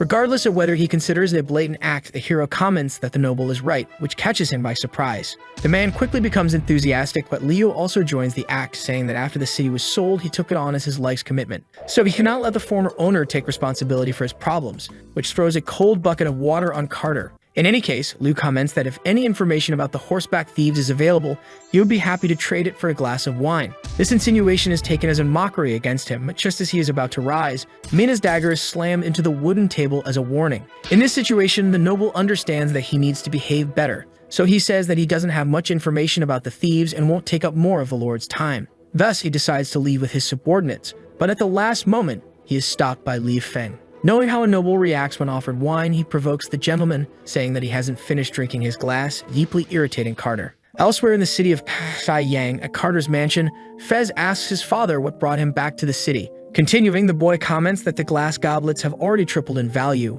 which in theory should make them quite happy. However, having just left a failed meeting, Carter yells at his son to be quiet. This reaction from his father greatly frightens the boy, so he asks what is wrong with him. With that, he looks at the goblets he acquired in exchange for the city, realizing there are many of them. In this case, he informs that he tried to buy back the city, but the brat rejected his offer, causing Fez's world to crumble. After understanding the mess they're in, the boy declares that the Lord must die and summons all available knights to attack Liu Feng. However, Carter doesn't like this idea at all and tells his son to calm down, as the new lord is not as easy to deal with as he seems. Fez, on the other hand, believes that he is just a kid and questions whether there is any chance of him winning in this conflict. In any case, Carter orders his son not to mess with him under any circumstances, because just by seeing the way the boy killed the food merchants, it's clear that this is a method that can't be devised by just anyone. Furthermore, there are many powerful demi-humans around him, so killing him will be complicated, and there is indeed a chance they could be captured. Hearing this, Fez becomes desperate and asks what they will do, considering that the city of Saiyang is too large to remain in the hands of that brat. In this case, Carter asserts that if they cannot win in the light, they will win in the darkness. He mentions that this boy has been in the city for just over a month, but there are still many things he doesn't know, so the nobles will take advantage of this to kill him. Sudmag falls, and in the same region, crows fly across the dark sky. Within the castle walls, a powerful team of soldiers is on standby, awaiting new orders from their commanders. With everyone ready in a line, Carter observes them and asks if this is enough. With a confident expression, Fez asserts that it will be more than enough. In this case, he questions how long it will take to put the plan into action. It is speculated that it will take 2 or 3 days, but since they have been out of action for a long time without killing anyone, it is decided that the slaughter should begin that very night. At the city lord's mansion, everyone is enjoying a very abundant meal, and Liu praises Nickel for arriving just in time with the wine glasses. He then states that he is genuinely happy, something that makes Nickel so excited that she couldn't ask for more. Ari, while eating, comments that the girl follows Liu around every day and says there's no need to care so much. Obviously, Nicole doesn't like this comment, and trying to hold back her emotions, explains that it was because Carter wanted to intimidate the Lord. In her mind, she thinks that she will never let anyone intimidate her love, and she bends her spoon in anger just thinking about it. Seeing this, Liu feels a bit embarrassed as the atmosphere becomes tense, but the Beast Girls remain more focused on their food. Regardless, the hero reiterates that the girl did an excellent job, and as a reward, he gives her a piece of chicken. Nicole accepts it gratefully, even though she's embarrassed by receiving so much praise. Soon after, Niu asks the protagonist to forgive the girl, as she gets very nervous when it comes to anything related to him. Liu then states that Nicole has been helping a lot at the castle lately, which is truly a relief for him and a reason to care. Moreover, in his view, she's very careful and meticulous, and she also cooks very well. In this case, he declares that whoever marries Nicole will be very happy, which catches Mina's attention, and she begins to ponder this marriage issue in her mind. Without delay, she looks at the two lovebirds together and wonders if something like that could really happen. Observing the sweet atmosphere between the two, the Beast Girl starts to get irritated, so she abruptly gets up from the table, claiming to be full. The people at the table are a bit surprised as Mina never leaves before finishing her meal. However, Ari believes that her sister is on a diet. Liu, on the other hand, is the most curious about her departure, as this behavior is not like her. In this case, she thinks that something serious must have happened that she doesn't want to talk about. With that, the girl leaves in the middle of the night to think alone by the wall, but as she looks at her hands and reflects for a moment, she questions what on earth is happening to her to have thoughts like these. That's because she is a warrior from the cat tribe whose only skill is killing. Without delay, Liu appears and asks the girl what happened for her to leave so suddenly. Mina asks why the Lord is there, and he says that he came on purpose because despite the food being good, he no longer has an appetite. Hearing this, Mina also explains that she isn't hungry, but the hero knows she must be lying because she is usually the hungriest. At this moment, an idea comes to the protagonist's mind, and he believes he has solved the mystery. With that, Liu comments to the girl that the reason she left might be because he gave a compliment to Nicole. Finally, Liu Feng says with a smile that the Beast Girl is feeling jealous, which catches her by surprise. As the plan unfolds, the warriors under Carter's command begin their invasion of the city of Saiyang. Soon, they encounter some of the guards on duty, sneaking up behind one who is holding a torch. The young guard quickly turns to ask his companion if he heard any noise. However, as he turns, he realizes that the other guard has been stabbed by a bandit who covered his mouth to prevent him from screaming. The sight of his comrade's death sends the soldier into a panic, and he tries to run while calling for reinforcements. But before he can alert anyone about the bandit's presence, an arrow strikes his neck, ending his life just like the first guard. At this moment, a bloodbath begins, but this was only the start for the bandits, who were already prepared to kill everyone.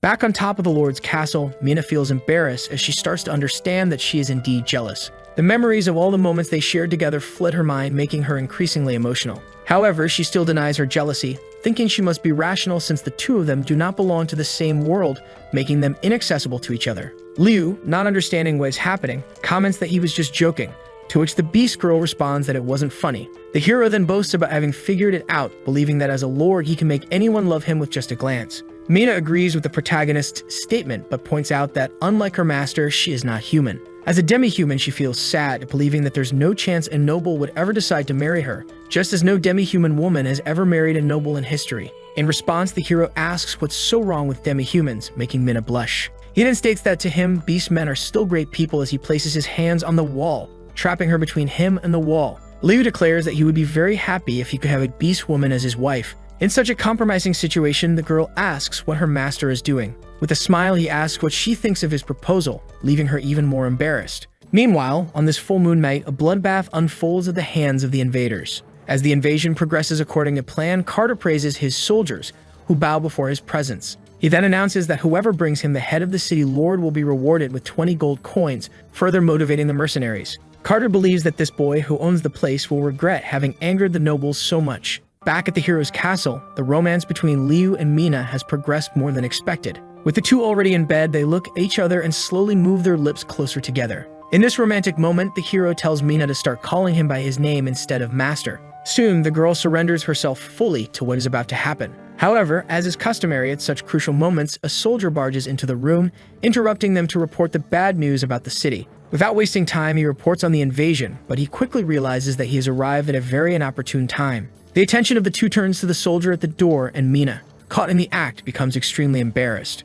She quickly jumps out of bed and shouts that she will lead the wolf team. With that, the girl disappears rapidly, and the soldier begins to understand that he arrived at a bad time, though he wasn't aware of it before. The protagonist, now sitting on his bed, starts to lament as he was so close to getting what he had long desired. However, after a few moments, Liu turns around and notices that the soldier is still standing there, staring at him. Already quite irritated, the hero yells at the soldier to inform the commander instead of standing there ruining his life. In the area of the invasion, the bandits quickly gather, not wanting the best spoils to fall into the captain's hands. One of them comments that he has heard a beast girl follows the city lord, to which another adds with a laugh that rumors say they are very wild. In response, one of the assassins licks his lips, saying that the wilder they are, the sexier they will be. However, suddenly something catches his attention. In this case, one of the mercenaries asks why their captain is acting strangely. Unexpectedly, an arrow strikes the captain in the chest, causing him to fall to the ground, lifeless. Witnessing this, the assassin draws his sword from its sheath and shouts to alert everyone to the attack. However, things unfold so quickly that there's no time to defend themselves, and as he turns, the bandit realizes that his comrades are dying one by one. Desperate, he screams, asking the identity of the person responsible for this. Overwhelmed with fear, he closes his eyes and starts swinging his sword wildly in all directions, hoping to hit someone. As requested, the one responsible for the carnage appears, and the moment he sees her, the bandit notices the cat ears. However, he doesn't have time to do anything before being dispatched like his fallen comrades. In another battalion, the invasion mission is proceeding as planned. However, the captain of this group soon orders his subordinates to halt their advance. That's because the leader heard something very unusual among the trees, which could potentially be dangerous. Trusting his instincts, the mercenary warns his group of the imminent danger and draws his sword, along with the others. The captain was definitely not mistaken, as Mina was lurking in the shadows. This group had greater potential than the last. High up in one of the trees, the girl observes the entire group, who are searching for the potential threat pointed out by their leader. Being a skilled individual, the group's leader detects the girl's presence just as her dagger is thrown at him. In response, he charges at the beast girl, and the two exchange several strikes with their blades while also managing to dodge each other's attacks. Seeing this, the group leader is pleased that the beast girl has finally appeared before him. He then announces that whoever brings him the girl's head will receive 10 gold coins. Mina knows that anyone who attempts this would be a fool, but due to the men's greed and ignorance, they decide to engage in the fight. However, none of them manage to land a hit on Mina. After dodging the first strike, she receives help from another soldier who slashes the man's back entirely. With the assassin's fall, the man announces that the special wolf team has arrived as reinforcements. Realizing they have fallen into a trap, the bandits understand it's too late, as the group of special agents is already present. One by one, the bandits are cut down and neutralized, leaving only the group leader to be defeated. As the battle nears its end, Mina asks the man before her if he has any last words to say. However, the mercenary merely laughs in delight, leaving the girl quite confused. Crossing his arms, he comments that it's exactly as Master Carter said, demi-humans are indeed very stupid. He explains that everything has gone according to plan, and at this very moment, the city lord is being killed by the invading master. The bandit continues laughing and proposes that he be Mina's new leader in the coming days. This information had not crossed Mina's mind, so she rushes back to the castle with all her might. However, before she can get far, fire arrow is launched into a trail of gasoline that had already been preset on the ground. A ring of fire rises, and the tide of battle begins to turn in favor of the mercenary. He then aims and fires a fire-imbued arrow at the beast girl. Inside the castle, Nickel is extremely worried that the bandits might break into the place where they are taking shelter. To comfort her, Ara tells Nickel not to worry, as her sister is already taking care of it with the wolf team. And in any case, she says that they still have Liu to protect them, making it impossible for the bandits to break in. However, Unfortunately, the hero has to disagree with this statement as based on his understanding of Carter, he must be entering through a hidden path. Right after this is mentioned, Ari notices some footsteps coming from the lower floor and Liu becomes excited that everything is happening so quickly. Wasting no time, the hero orders Ari to inform the soldier's commander about what is happening. In this case, Nicole asks the Lord what she should do in the meantime. The protagonist then tells her that she can stay with him until the conflict is over without worrying. Naturally, Carter is indeed carrying out his invasion through the alleyways accompanied by another platoon of soldiers. Seeing this, Fez remarks that his father is very clever, commenting that the boy will never suspect that there is a secret passage beneath the castle. Carter confidently declares that this time will be the end for him. However, as they walk, something suddenly begins to feel off. Stopping for a moment, the Lord's life is saved when the sensor is triggered, launching an arrow that grazes his face. The arrow narrowly misses him, leaving Fez in a panic as he realizes that there is a trap in place. In this situation, Carter understands that the city lord must have already known about this passage and is now using it to lure them into a trap. Although he isn't certain, everything suggests that Liu has already discovered their plan. Shortly after, 3 of the bandits are caught by a rope trap. Without hesitation, Carter orders his subordinates to use the capture assassins to trigger the traps. The captives are then thrown into the traps, activating and disarming them as a result. Used as guinea pigs, the 3 are struck by countless arrows leading to their deaths.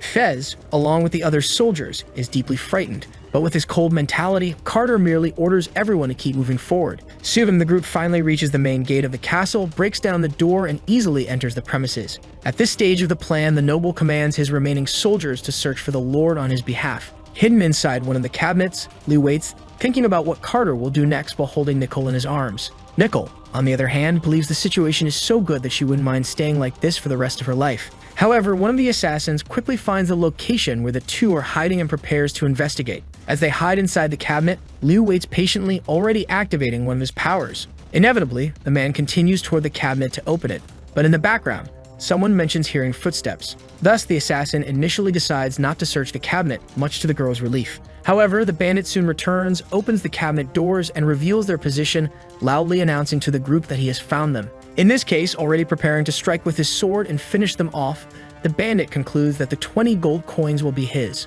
Unexpectedly, the protagonist manages to dodge, and having been greatly strengthened by his travels, he lands a blow to the man's stomach, sending him flying. Having taken such a strong hit from someone he thought was defenseless, the bandit is left bewildered. After being discovered, Liu tells Nicole to wait without moving and warns that the assassin's biggest mistake was finding him so quickly. Hearing this, the girl feels quite comfortable being protected by her love. In his mind, the hero recalls that he has traveled through time and space many times, and as a result, in terms of speed and strength, he is far superior to normal humans. It's now his time to shine, so he swiftly moves into the fray where he is soon spotted in the hall by Carter. In response to the invader, Liu warns there was a bad idea to choose to fight him, as now they will learn of his power in the worst possible way. In the face of such a provocation, the noble orders his soldiers to attack and put an end to the city lord's arrogant speech. Liu maintains his combat stance, and when one of the assassins attempts to strike him, he dodges and counterattacks with a powerful blow to the face. Witnessing this, the invading nobles are utterly shocked, and Nicole becomes even more infatuated. She thinks her master is incredibly amazing, and in her mind, she completely idealizes her love into something even more beautiful. However, she also notices a danger approaching her master and tries to warn him with a shout. But this was unnecessary given the hero's now enhanced reaction time. Effortlessly, Liu dodges the 2 assassins with a leap, and as he positions himself behind them, he delivers a martial palm strike. This strike sends the man crashing into the wall, defeating him instantly. Seeing what happened to his comrade, the remaining assassin is left speechless. Seizing the exposed opening in the bandit's defense, Liu wastes no time and finishes him off with another strike. Now desperate, Carter orders all the soldiers to attack at once, hoping to overwhelm the Lord without giving him a chance to defend himself. However, this attempt is again thwarted due to the tremendous combat power that the protagonist now possesses. In the end, only the 2 nobles remain standing among the invaders, and with the assassins at his feet, Liu mocks them, saying that it seems they don't know how to fight. In disbelief, Fez tells his father that he's already trembling with fear because Li Feng is far too powerful for them. This realization causes them to flee the scene as fast as they can to save their lives.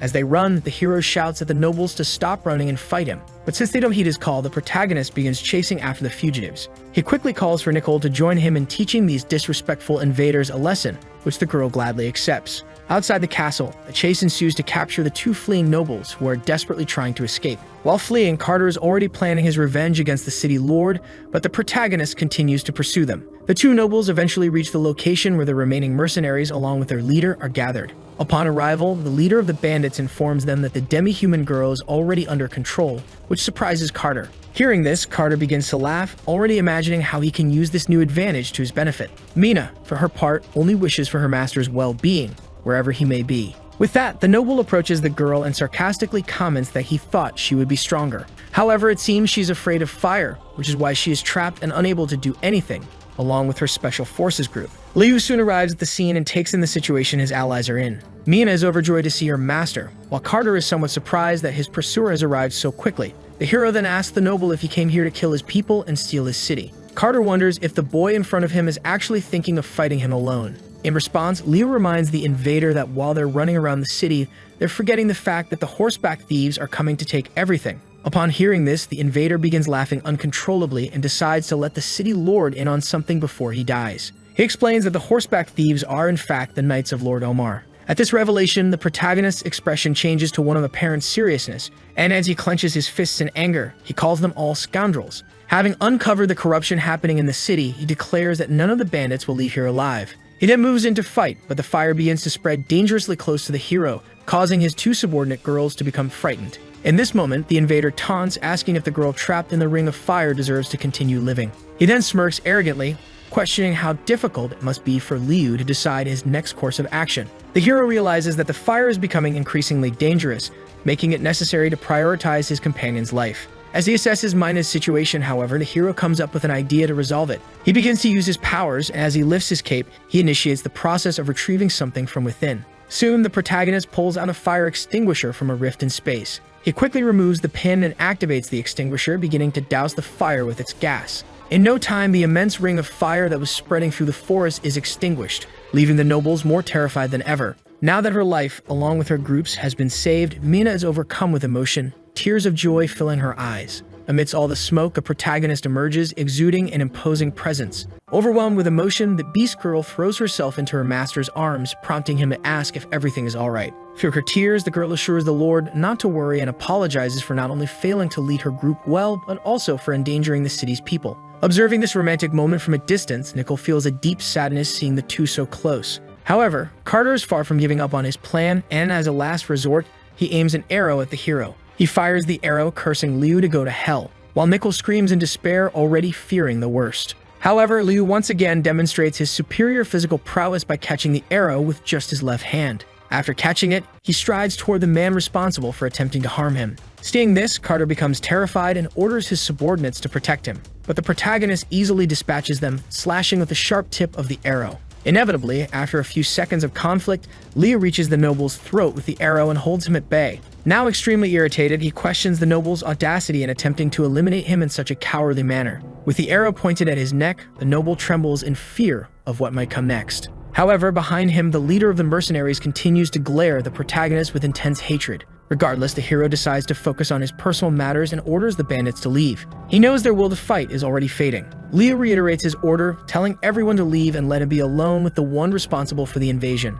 At this moment, the assassins begin to reconsider their actions, but an opposing order is suddenly heard. But one responsible for this was none other than Fez, who was still confident in a possible victory. Seeing this, Carter panics and asks if his son is trying to get him killed by taking such a reckless action. Unexpectedly, the boy doesn't seem to care much about the possibility of seeing his father dead. This terrifies the noble, who tries to reason with Fez, reminding him that he is his father. But Fez is indifferent to this, and with a psychopathic expression, asserts that he will definitely avenge his father after he dies. Fez then remarks that when it comes to cruelty, the two nobles are exactly alike. Meanwhile, the invader explains to the mercenaries that whoever kills the lord will receive 50 gold coins, and in the end, once the current owners are dead, Xia Yang will finally be his rich property. Hearing this, one of the mercenaries asks what they should do now, and another replies that he doesn't care as long as he gets paid. In response to Fez's order, they all charge at the hero despite him holding a hostage. Carter, on the other hand, questions how his son dares to do this, and as one of the assassins advances, Liu dodges, but the sword strikes the noble's body.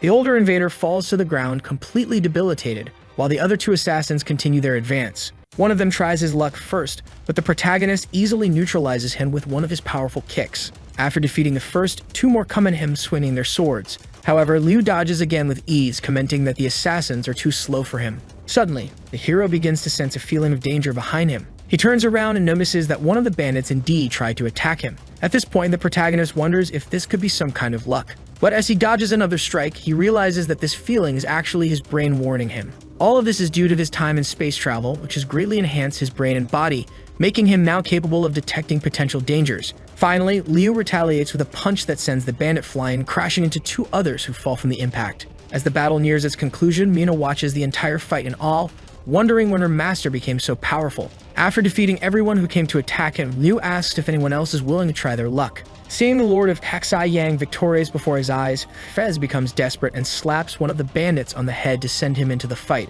Though it's not a traditional method of motivation, since it was an order, the assassin decides to be Liu's next opponent. However, as he approaches the hero, the protagonist smiles and an arrow suddenly flies through the air, hitting the assassin squarely in the chest. Fortunately, at this moment, reinforcements finally arrive, with Ari leading the troops and Niu commanding the soldiers. As the military commander, Niu orders the soldiers to finish off the invading bandits. Without delay, they prepare their bows to fire, leaving the group of invaders terrified. Soon the arrows are launched into the air, and Fez questions how it was possible to shoot from such a great distance. With the volley, many arrows hit their targets, and in this case, Fez completely loses the will to fight, dropping his sword and fleeing in panic. Carter, on the other hand, also pleads to be saved, but even his son, who had run ahead, would not be allowed to escape by the troop of soldiers. As the conflict ends, Liu takes his companion's hand and asks if she is alright despite her numerous wounds. In response, Mina, though very embarrassed, remarks that her master is underestimating the strength of a warrior from the cat tribe. At that moment, Ari approaches the pair, shouting and asking if everyone is okay.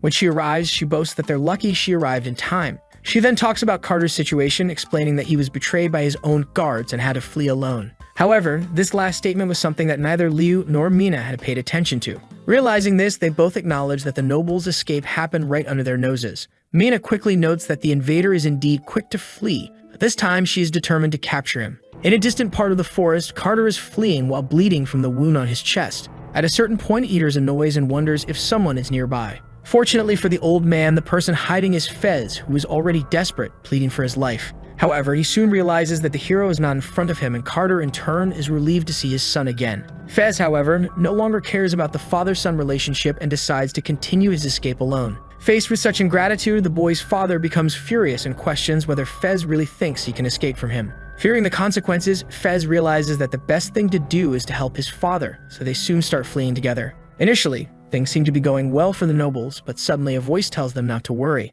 That voice belongs to the beast girl Mina, who concludes by saying that either way, the two of them will die by her hands. When the nobles see the demi-human girl, panic begins to take hold of them. In stark contrast to their fear, Mina feels satisfaction at having found them again. In desperation, Fez asks what the girl wants with them, and in response, she laughs, saying those words sound familiar. In her mind, Mina recalls hearing this before when someone in her cell commented that she would become docile after a month without food. At that time, she turned around and saw the faces of the two nobles responsible for the invasion of the city. All these events caused a deep trauma in the girl's mind. But now it was time for her to take revenge for everything they had made her endure. With that, after drawing her two daggers, she tells the nobles that her master was right when he said that humans like them are nothing but trash. In a desperate attempt, Fez begs not to be killed, offering money and reminding her that Master Omar protects him. However, none of these statements were significant enough for Mina to forget all she had been through. With a simple movement, she ends the lives of the two nobles in an instant, closing the chapter on her past suffering. With the conflict over, the girl reflects, recalling how that prison was as dark as this night.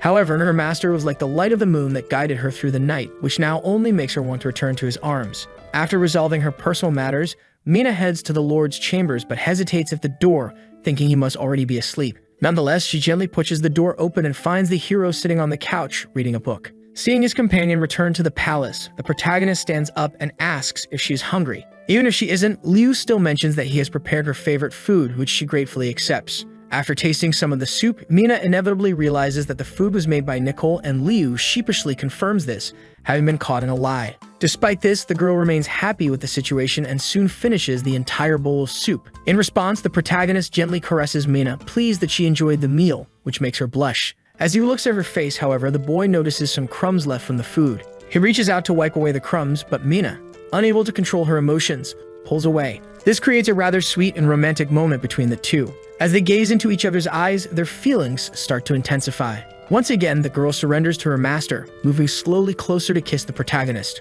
Finally, things are happening just as he had always wanted. However, just as their lips are about to meet, Liu appears, becoming the second person to interrupt their romance. The commander of the soldiers, upon encountering the situation before him, is left unsure of what to do. But unlike Liu feels a tremendous wave of frustration for being interrupted for the second time in such a critical moment. With what little composure he has left, Liu apologizes for the interruption and out of respect, begins to leave the room, planning to return later. Just as the commander is about to leave, Liu calls him back, knowing the moment has already been ruined. The hero then asks his uncle why he came, and Liu explains that it's about Carter. When questioned further, Liu explains that with the noble's death, it's highly likely that Lord Omar will take action in retaliation. Liu agrees, realizing that they are still not in a position to confront Omar directly. Hearing this, the Beast Girl becomes extremely embarrassed, feeling responsible for causing her master such concern. However, Liu reassures her, asking her not to worry, as despite the situation not being very favorable, he still has a plan. The next morning, the soldier mercilessly whips at Beastman. With the whip in hand, he orders the servants to work faster, warning that if they don't do enough, they won't be allowed to eat.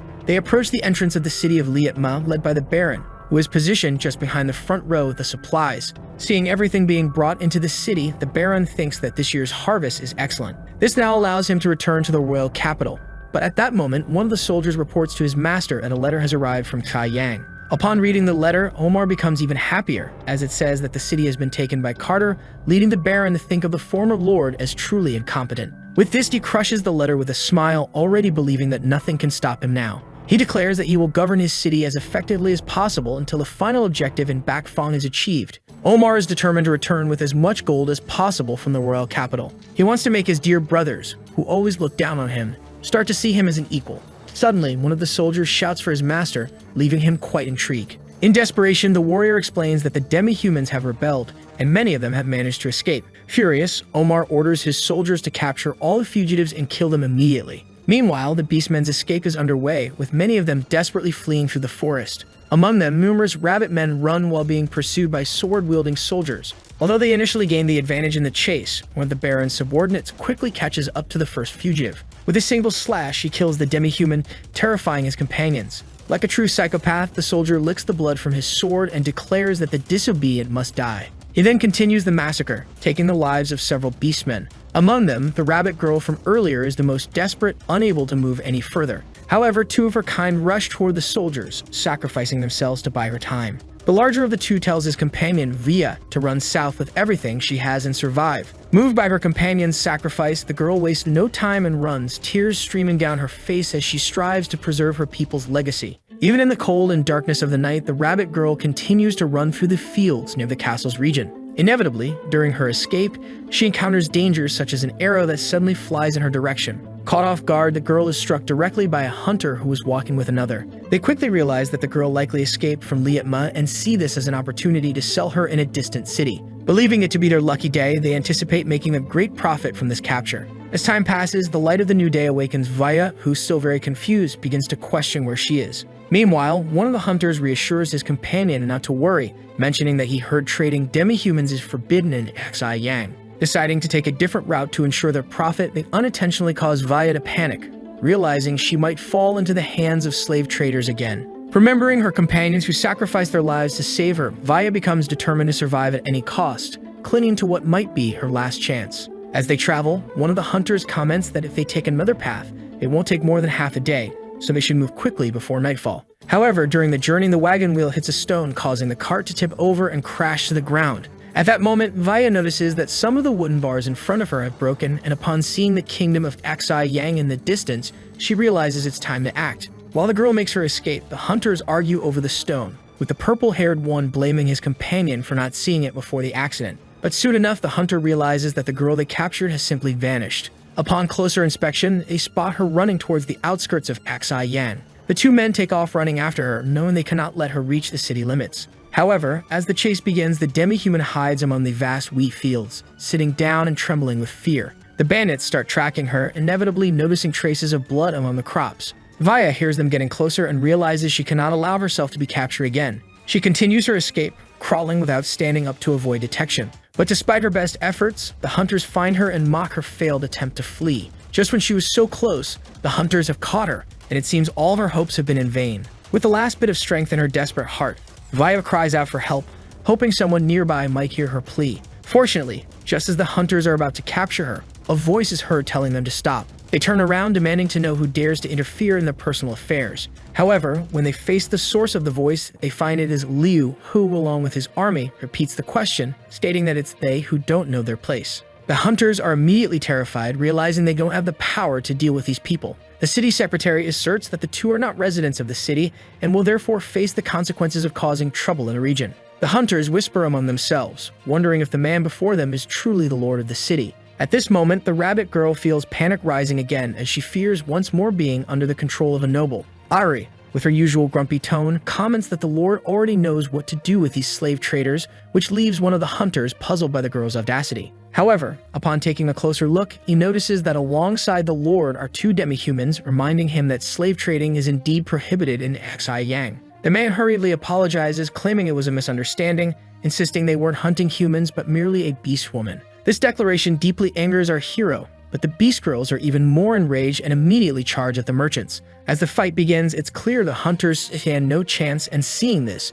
Vaya decides she must leave immediately. She's determined not to fall into the hands of a noble again. But her strength is completely drained, and as her eyes begin to close, a last thought that crosses her mind is of Mina, possibly reporting her situation to the lord. Later, the girl is taken to the lord's chambers, where she is treated for her injuries by the city secretary while lying in a bed. Despite her critical condition, the old man does everything he can to heal her wounds, especially the one caused by the arrow. However, he soon explains that because the injuries are so deep and the bleeding won't stop, a tragic outcome is likely. Ari becomes desperate and asks her sister what they can do to help, despite Mina having no medical knowledge either. At that moment, Leo arrives, stating that there is still a way to save Vaya by closing the wound. Everyone is very confused, but the hero quickly dons surgical attire to begin treating the girl with modern medical methods. Seeing everyone just standing around, Liu scolds his companions and instructs them to bring sterilized water using fire. Fortunately, the surgery ends with apparent success, leaving the city secretary surprised to see that the wound is indeed improving. In response, Liu explains that in addition to closing the wound, he also administered 2 medications to combat inflammation and infection. This impresses the girls with their master's incredible medical knowledge. In her thoughts, Vaya calls out for her father and mother, who sacrificed themselves, but when she awakens, she finds herself imprisoned in a dungeon. She imagines that the noble who owns the city is before her, ready to do more harm. Filled with sadness, she prays to the heavens that this won't happen. In her despair, Via wakes up screaming, pleading for them not to hurt her. But when she opens her eyes, she realizes she's far from being in a dungeon. After calming down a bit, she looks around and understands that what she just experienced was only a nightmare. Waking up in a place completely different from where she had slept, the girl wonders where she is as she admires the beauty of the view from the window. At that moment, Mina enters the girl's room and starts a conversation, noting that she is finally awakened. Vaya, still frightened, tells the beast girl not to come any closer. In her mind, Mina is nothing more than a pet of the humans, as nobles are not to be trusted. To calm Via down, the beast girl gently takes her hand and pulls back her clothes to show the spot where she was struck by an arrow. Mina explains that her wounds have been treated, but if she keeps struggling, it will inevitably reopen. This leaves Vaya feeling very embarrassed that someone is showing concern for her.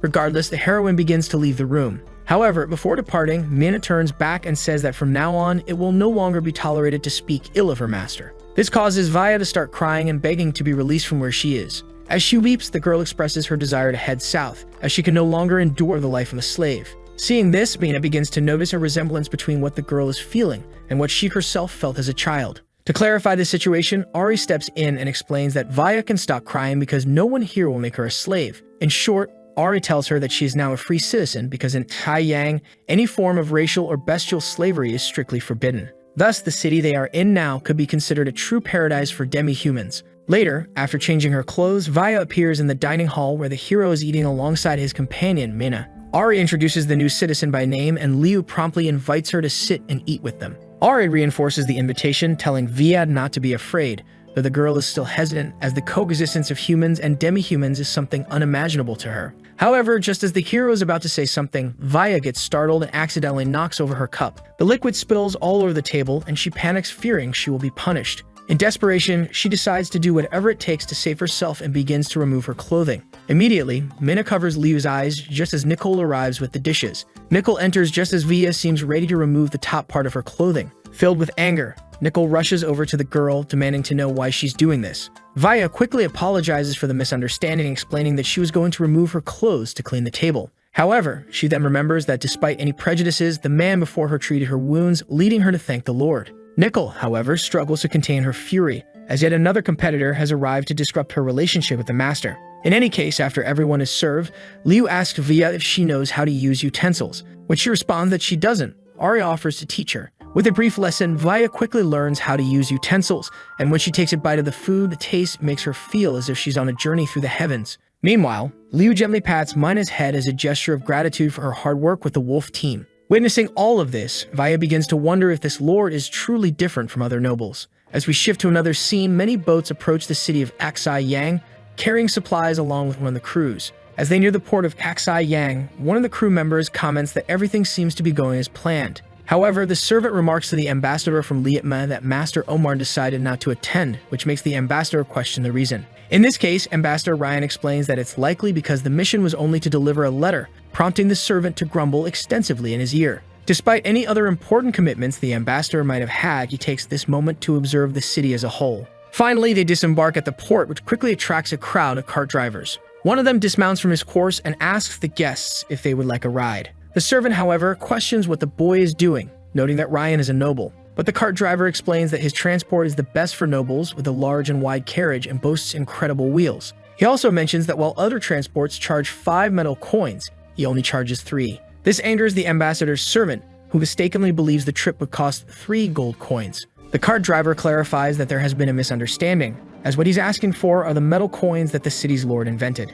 It's then explained that 1 gold coin is equivalent to 10 metal coins, ensuring everyone benefits from the exchange. The servant finds the price quite reasonable, and Ryan begins to ponder these so-called metal coins. The subordinate hands over a gold coin and requests metal coins in return, which the cart driver happily provides. The journey begins, and as they travel, Ryan spends his time examining the coin invented by the man he believes to be the former lord. Upon closer inspection, he realizes that the coin minting technique is incredibly delicate. However, his attention shifts completely as they arrive at the city's entrance, which now appears capable of rivaling the royal capital. As they pass through the main gate, Ryan is fascinated by the city's magnificent infrastructure and the happiness of its people. The citizens are so joyful that this place could arguably be considered better than the royal capital. This leads Ryan to wonder if Carter might actually be the kind of man who genuinely cares for his people. Before long, they reach the lord's castle. Inside, they bow and introduce themselves as emissaries from Liatma. Niu quickly steps forward to stand protectively in front of his master. Seeing this, Ryan questions the reason for such an unusual action,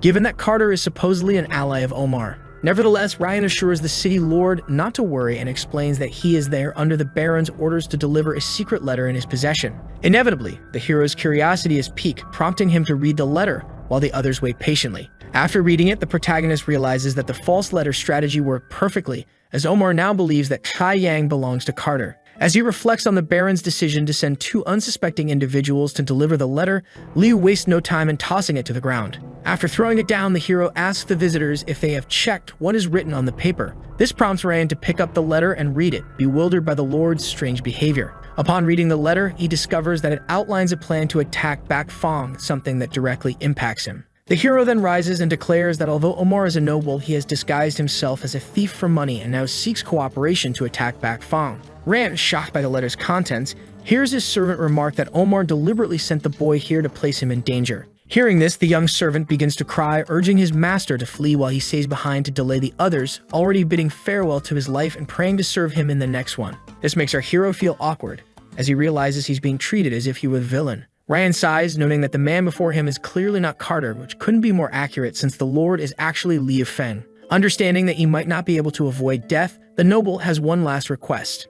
As his final wish, the young man asks that the letter be delivered to the Lord of Bak Fong so that he can protect himself and his people. After considering this for a moment, our hero calls for the guards, who respond immediately. Niu tries to intervene, arguing that these people don't seem to be evil, which Liu agrees with considering they even brought a gift. In this case, the commander asks if they really intend to inform Bak Fong, and they confirm that they do. Additionally, Liu states that this situation works out well since his new position requires extra boats. At the port of Bak Fong, everything is going smoothly on a sunny day, just like any other. However, inside the main castle, the Lord is in a panic because the object he's searching for has yet to be found. One of his guards explains that he doubts there are any horseback thieves in the city since they haven't even found any tracks. This leads the noble to question whether it was all just a false rumor, but he still can't shake his concern in case it turns out to be real. If the thieves do appear, all of his treasures would be stolen. The mere thought of this brings the lord to tears as he is very attached to his personal belongings. After regaining his sense of worry, he orders the soldier to continue investigating until the autumn harvest, permitting no mistakes. At that moment, the lord's son arrives in the city alongside Li Feng, the lord of Xianyang. With the scroll in hand, Liu explains that he has news that might help resolve all the current problems. Later, with everyone seated at the table, the king eagerly goes for the scroll to read the news about the horseback thieves. Liu, however, asks the lord not to rush, explaining that he went through many difficulties to obtain it. The negotiation begins rather innocently, with the lord of Bakfang offering only 2 gold coins, which is promptly rejected. He then offers 20 gold coins, but this too is refused, as what Liu really wants in exchange are 2 large ships. This request makes the jaws of both nobles drop to the floor, and Liu clarifies by explaining that he's heard the city is famous for its ships. He further explains that his city has just built its own port, making it necessary to acquire some boats. However, the lord declines the proposal, stating that the ships are the lifeblood of Bakfang, something he cannot part with. In response, Liu argues that the information in the scroll not only details how the attack will happen, but also when and how it will be executed. This revelation completely changes the direction of the negotiations, as the lord realizes that if Liu is correct, they could destroy the thieves once and for all. This would allow military resources to be used to improve the ship market. The king looks at his son and after a few moments agrees to the deal, but explains that he can only offer medium-sized ships. In this circumstance, Liu requests that the agreement be modified to 5 ships, leading to some haggling until they settle on 4. With the deal finalized, the king begins to suspect he's been tricked, even though he got what he wanted, a situation that reminds him of his son's previous encounter. Without further delay, he takes the scroll obtained in the exchange and, upon reading it, fully understands the plot orchestrated by Baron Omar to destroy his city. This leaves the 2 nobles in despair as they realize they don't have the strength to deal with over 5,000 horsemen. Stating their distress, Liu suggests a solution, explaining that Baron Omar is known for trying to conceal his true identity. Therefore, they should play along with his game. But not just play along, they should capture everyone involved and eliminate them, leaving no soldier alive. Despite the confidence with which the protagonist presents this idea, the 2 nobles quickly reject the proposal, deeming it unrealistic. The king, however, argued that even if they gathered all the soldiers in the city, they still wouldn't be able to stand against Baron Omar's 5,000 troops. In response, our hero proposed that they join forces in a military alliance. He further explained that he had already prepared a demonstration to convince the king of their capabilities. Later that same day, the soldiers of Xianyang gathered in the outskirts of Bakfang. The presentation began with the soldiers firing their bows, hitting all the targets with extreme lethal precision. Seeing this, the king questioned what kind of bows these were, as hitting targets from such a distance with that power demonstrated incredible strength. The king's son was also very impressed, but our hero explained that the demonstration was still ongoing. Soon after, knights equipped with iron armor and long swords appeared, smashing everything in their path. The protagonist then ordered the soldiers to take aim, and once they were ready, he commanded them to fire. The king thought that while these bows were amazing, they still might not be able to penetrate the armor, a potential game changer in the war. The king's son then asked Baron Liu how many knights his city possessed. The protagonist confidently replied that he had enough to defeat Baron Omar's knights. This brought joy back to the 2 nobles, who thanked the hero for his generosity. Appreciating their gratitude, the protagonist explained that if Bakfang were to fall, Omar's power would grow exponentially. In that case, his own city of Xianyang would stand no chance, so helping Bakfang now was also a way of securing Xianyang's future. Moved by the compassion of their ally, the 2 nobles began to cry with emotion and rushed to embrace Liu, praising him as a great man. To ensure you don't miss the next part, activate the notification bell, and see you next time on Tob's channel.